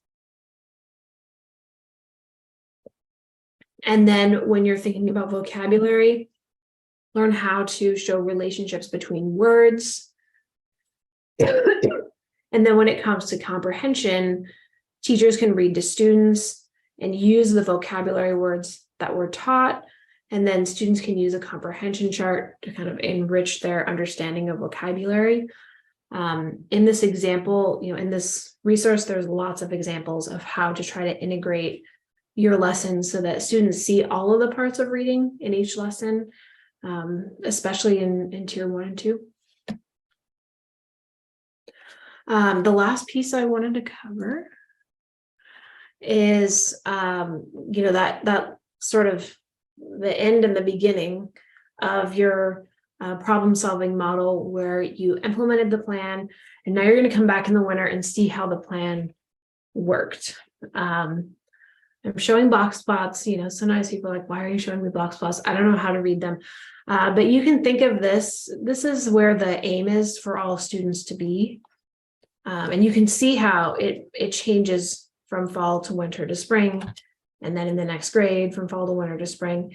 And I think this, just looking at these gray bars first, that really represents why we want to screen students, all students every period, assessment period. And you can see how, let's say we had these students right here in this part of the box plot, are all swimming at that point, right? They're all at low risk in the beginning of the year. But if they stay exactly where they are, look where they will be in the middle of the year. Those students who are low risk in the beginning of the year, if they don't make any progress, they're going to be at risk in the middle of the year.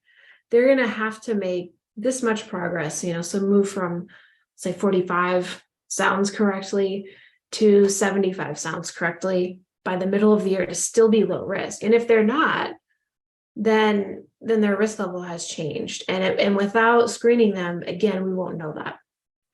Okay, so that's one reason. The second reason is we want to see, is the plan working? And to evaluate that, just with this report in general, is we want to see what part of the box is either in the gray or above the gray.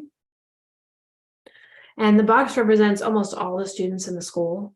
And then these are the outliers, right? So there's not very many kids out here. And we have this part of the box, or that number of students who are low risk. In this school, what happened when we moved from the beginning to the middle of the year? Did more or fewer students really hit that goal?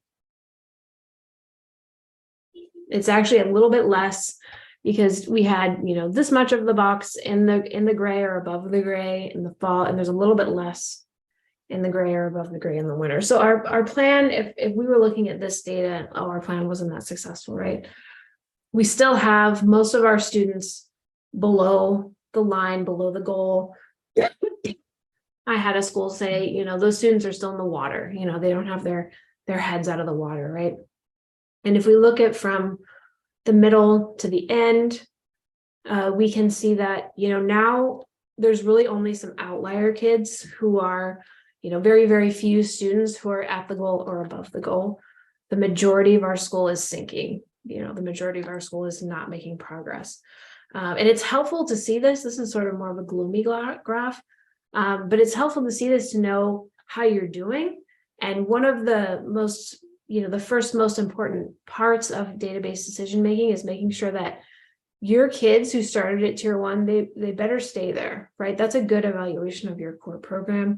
Your core program should be able to get your kids and to stay in tier 1 and to make that growth from each assessment period to each assessment period. You can also look at how the plan's working over time. This is just a more complicated graph, but you can see here's 2013 for this school in the middle, and here's 2013 for this school at the end. And you can see if you're making progress with your students from assessment period to assessment period and from year to year. This is a complicated one, so don't worry about understanding this table, but what it's telling you is how many students who were low risk at the beginning of the year are low risk at the middle of the year. And how many students who are low risk at the middle of the year are low risk at the end of the year, right? And we can agree that that's important, that we would hope that most of the students who are low risk at the beginning are low risk at the middle and are low risk at the end. It also tells you for those students who are in tier 2, how many of that group of students moved up to tier 3 or special education evaluation, how many actually reduced their risk, made a bunch of gains, and moved to tier 1. Right. So those are some other things to, if you have a data person at your school, ask them what kind of reports do you have access to. Ask them if you can see, things like this. I know if you're using Dibbles, you probably see these exact reports. For MAP, I'm less certain, but I know they have a lot of reports available as well. I actually really like MAP. So again, ask the person at your school who maybe manages that or purchases that assessment system every year, if they can show you what reports are available. And if they can't, if you reach out to the publisher, if you reach out to the publisher of MAP, which I'm blanking on right now, or publisher of Dibbles or Amplify and so forth, they'll be able to tell you what reports they have, and they should be able to do that for free and just show you how to access those. All right, so as a next step, when you think about going back again to your schools, think about, can you screen everybody in kindergarten? I'm not the law, I'm not saying you have to. I'm just saying it is best practices. Can you work toward that? And then also, can you try to set up a system where you look at the data after it's collected? And then from there, the next steps are to try and use that problem solving process to see, okay, what's the problem? What do we think we should do about it? Let's implement that. Let's see if it worked. And to get that process sort of moving at your school. But definitely it takes time. You're not going to, do all this by the winter, right? But the idea is that what steps can you take to be moving closer toward what the evidence-based practices for screening and for using screening. And if it's helpful, we can go into a breakout room. We can, have a Q&A here, with the 10 or so minutes we have left. So Kelly, thank you. We were thinking that it would be good to start by opening the floor and taking questions from the group. They can either place them in the chat or unmute themselves and ask them. If that works for you, that would work for us. Yeah, that sounds great. So at this time, we're going to ask you to unmute or raise your hand or put a question in the chat, whatever works. The floor is open. And while people are formulating their thoughts, you mentioned, how to plan groups and whatnot based on skills maybe obtained from the screener. And when I'm thinking about my district, they use those screener results to kind of plan, which kids are going into a particular program. But I also see within classrooms opportunity where they do reading rotations and things where a teacher could work with a small group of students and, rotating them through and work on particular skills. So I was wondering if you could talk a little bit more about how you might use like DIBELS or a screening measure to figure out maybe what a particular how you can group those students, what maybe skills, phonemic awareness, phonics, or, what type of skills, do you need diagnostics to figure out particular things in there? But we're, yeah, that's a good question. If you have a screener, like, let's see, DIBELS, AIMSweb, MClass, I don't think anyone said they used FAST reading, Easy CBM, that has sort of a test for each subskill. And I think MAP has that too, a test for each subskill. You can look at like the 2 or 3 most important skills in kindergarten to actually engage in that grouping. So one of those 2 most important skills, like I know you all know, is phonemic awareness and phonics or word attack. So you can group students if you're in a classroom and you have your classroom list, you can look students who are performing well in both of those skills, and that's probably a group. You can look at students who are performing sort of low in phonemic awareness and phonics, and that can become a group. And then you can also look at those students who have those split skills. Like let's say they're doing really well in phonemic awareness, but don't have those phonics skills. And then this is probably more of a theorized group that has the phonics, but not the phonemic awareness, although those students do exist as well. And that's a good way really quickly as a teacher, you can split your students up into groups that are going to have similar skill needs. And that works really well. Yeah, and if you use DIBELS, that report's already available to you. It's called Instructional Grouping Report. And that might be a good first one to share with teachers and show them how to do that. Mm-hmm. Awesome, thank you. I'm seeing some questions being posted on our Jamboard. So just give me a second and I'll look at that. Let's see. So I'm just going to read it. We are replacing FMP data with DIBELS 8 data as measurement tools on IEPs as annual reviews / reevals come up. Special teachers want grade level equivalence data. For example, a student is performing 2 years below grade level. DIBELS 8 doesn't provide that, but knowledgeable teachers can puzzle it out. Any recommendations? Yeah, I agree with that, moving to DIBELS. And I think I have a whole little chapter I could share about grade equivalent scores. The problem with them is they don't really mean what you think they mean, even though they're so helpful as a teacher, right? They don't really mean that, if a second grader is performing at a kindergarten level, that they can do kindergarten work or that they're performing the same as a kindergartner. I know like the way I would interpret it as a teacher could be really helpful, but those scores really aren't valid as scores to use. If you're interested, I can share a little chapter with you on what those scores actually mean. So I know it's tempting to want to use them, and it seems like it was probably easier to use those than maybe to use DIBELS. But you're going to get a more accurate score just knowing where a student is in terms of like at risk, some risk, low risk, or red, green, yellow. You'll get more value out of that as a teacher than you will out of the grade equivalent score.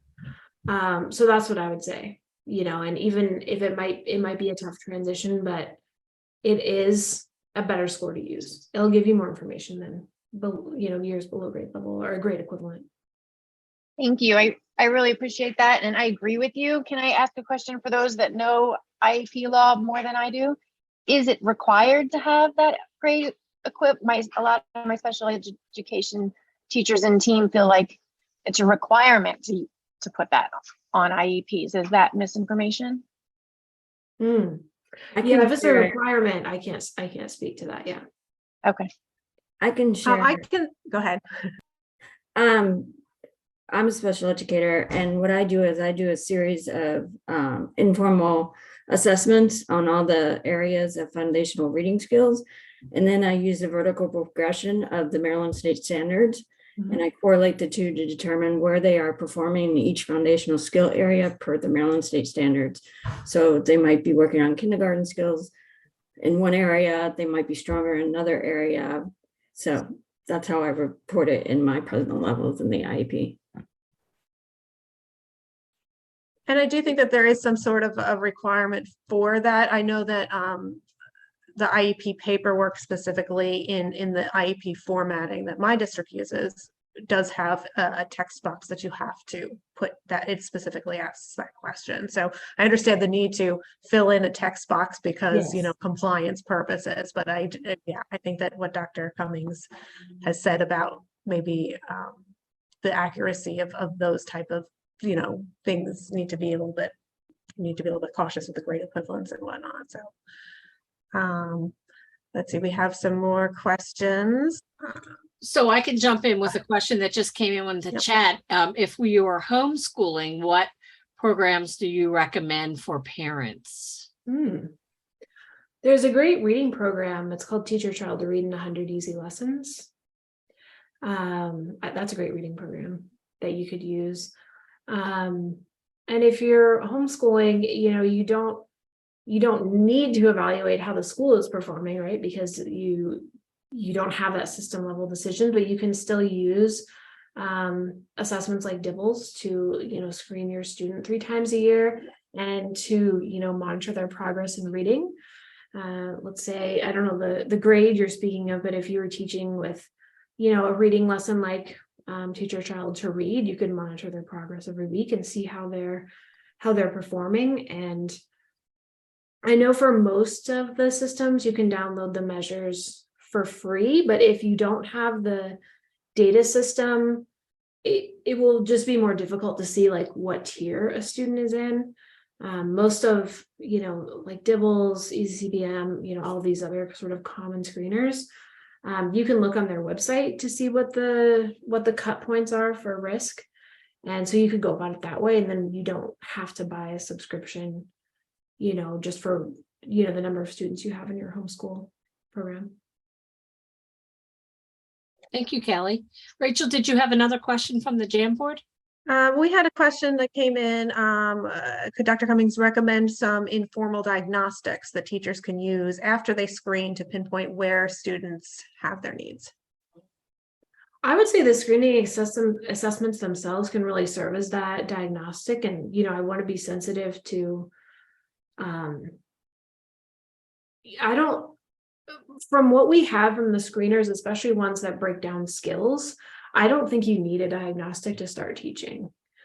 The only diagnostic I know of that specifically goes along with screening is from Acadians, and they have, it's called DIBELS Deep, and they have some, you know, ways to diagnose.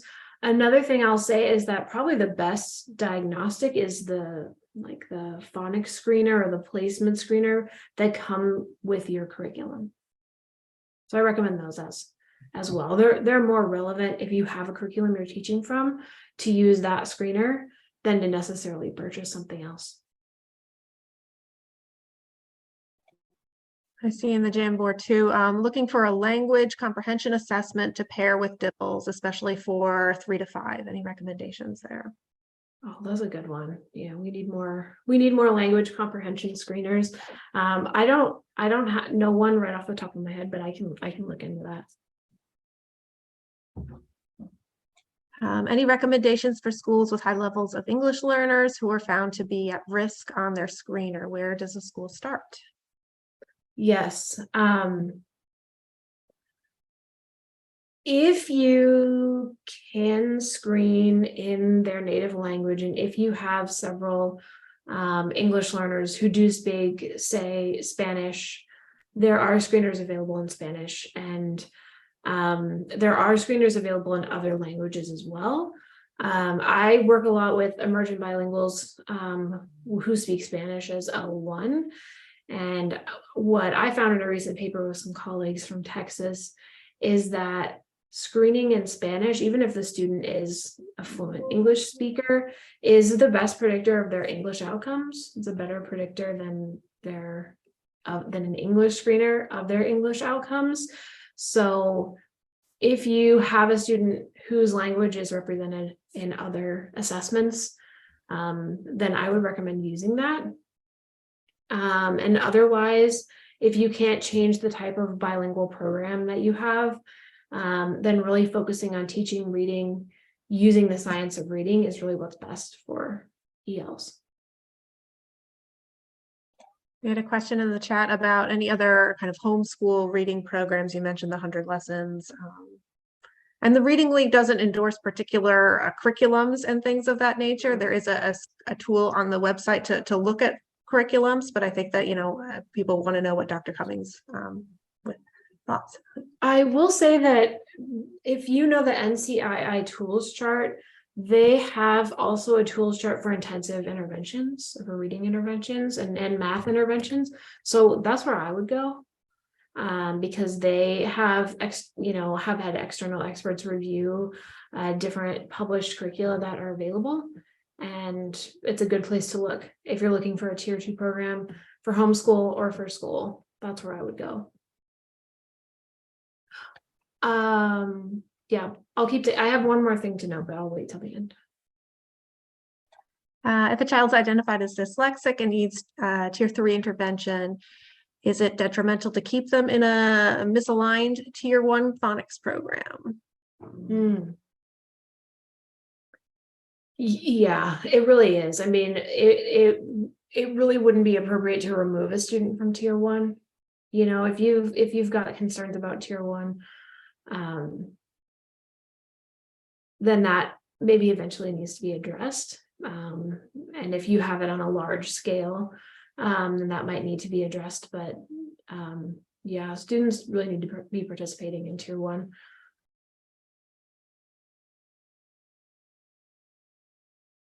Oh, Stephanie, I can give that to you.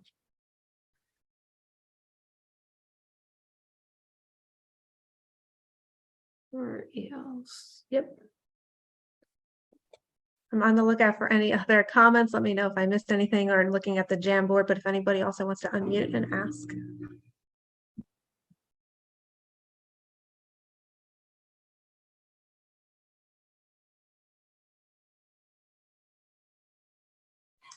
Really quickly, can you go back to what you were saying about screeners in other languages? I just want to make sure that I got it clear, because we do have immersion programs where students are receiving, all of their instruction in another language. And so when we think about their screening, and these are native English speakers. So when we think about the best screener to use, knowing that there's some that are available in the languages of instruction, is that the best option? I just want to make sure that I heard you clearly. You're talking about immersion programs, right? Yes. Okay. I am not as clear on that. I know for French specifically, there has been work done on immersion programs. But my research was on students whose L1 was Spanish. And in that case, even when they were proficient, English proficient and bilingual, the Spanish screener or the L1 screener was better at predicting, by an order of magnitude, better at predicting both their risk and performance in English as it was in Spanish. So essentially, even for bilingual students, we got more accurate screening results if we screened them in their L1. But I know that there are, I could send you the researches out there if you're interested in French immersion, because it's just the only research I know about. That would be helpful. Thank you. Okay.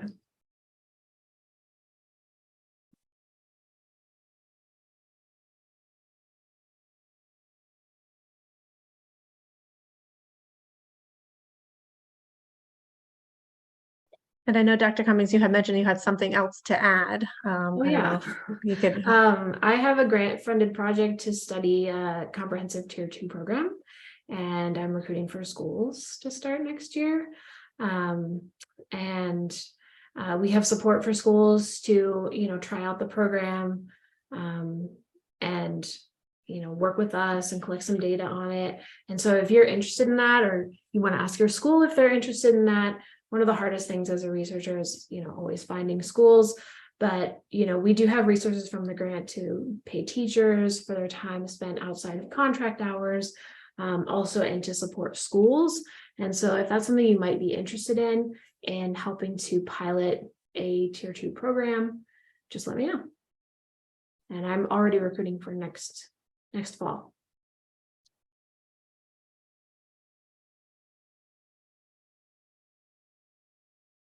And that's all.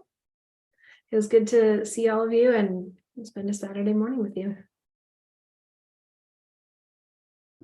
Thank you so much. We've got about, I think we were scheduled to go to 10:30, so I just want to make sure that we're getting all questions answered.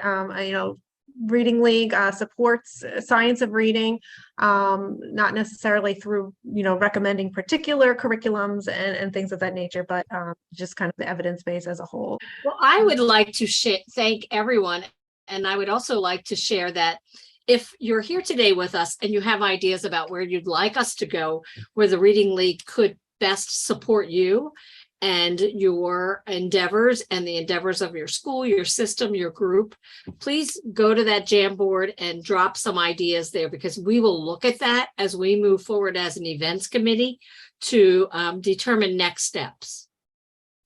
Did you say that you have funding to help some public schools with a particular program? And do you provide training for the teachers? Yes. Oh, okay. It's funded by the Department of Education.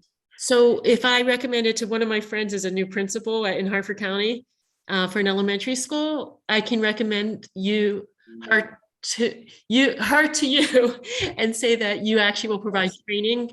Yes. And so it's actually a really good thing for her, because she'll be getting a lot of support from you.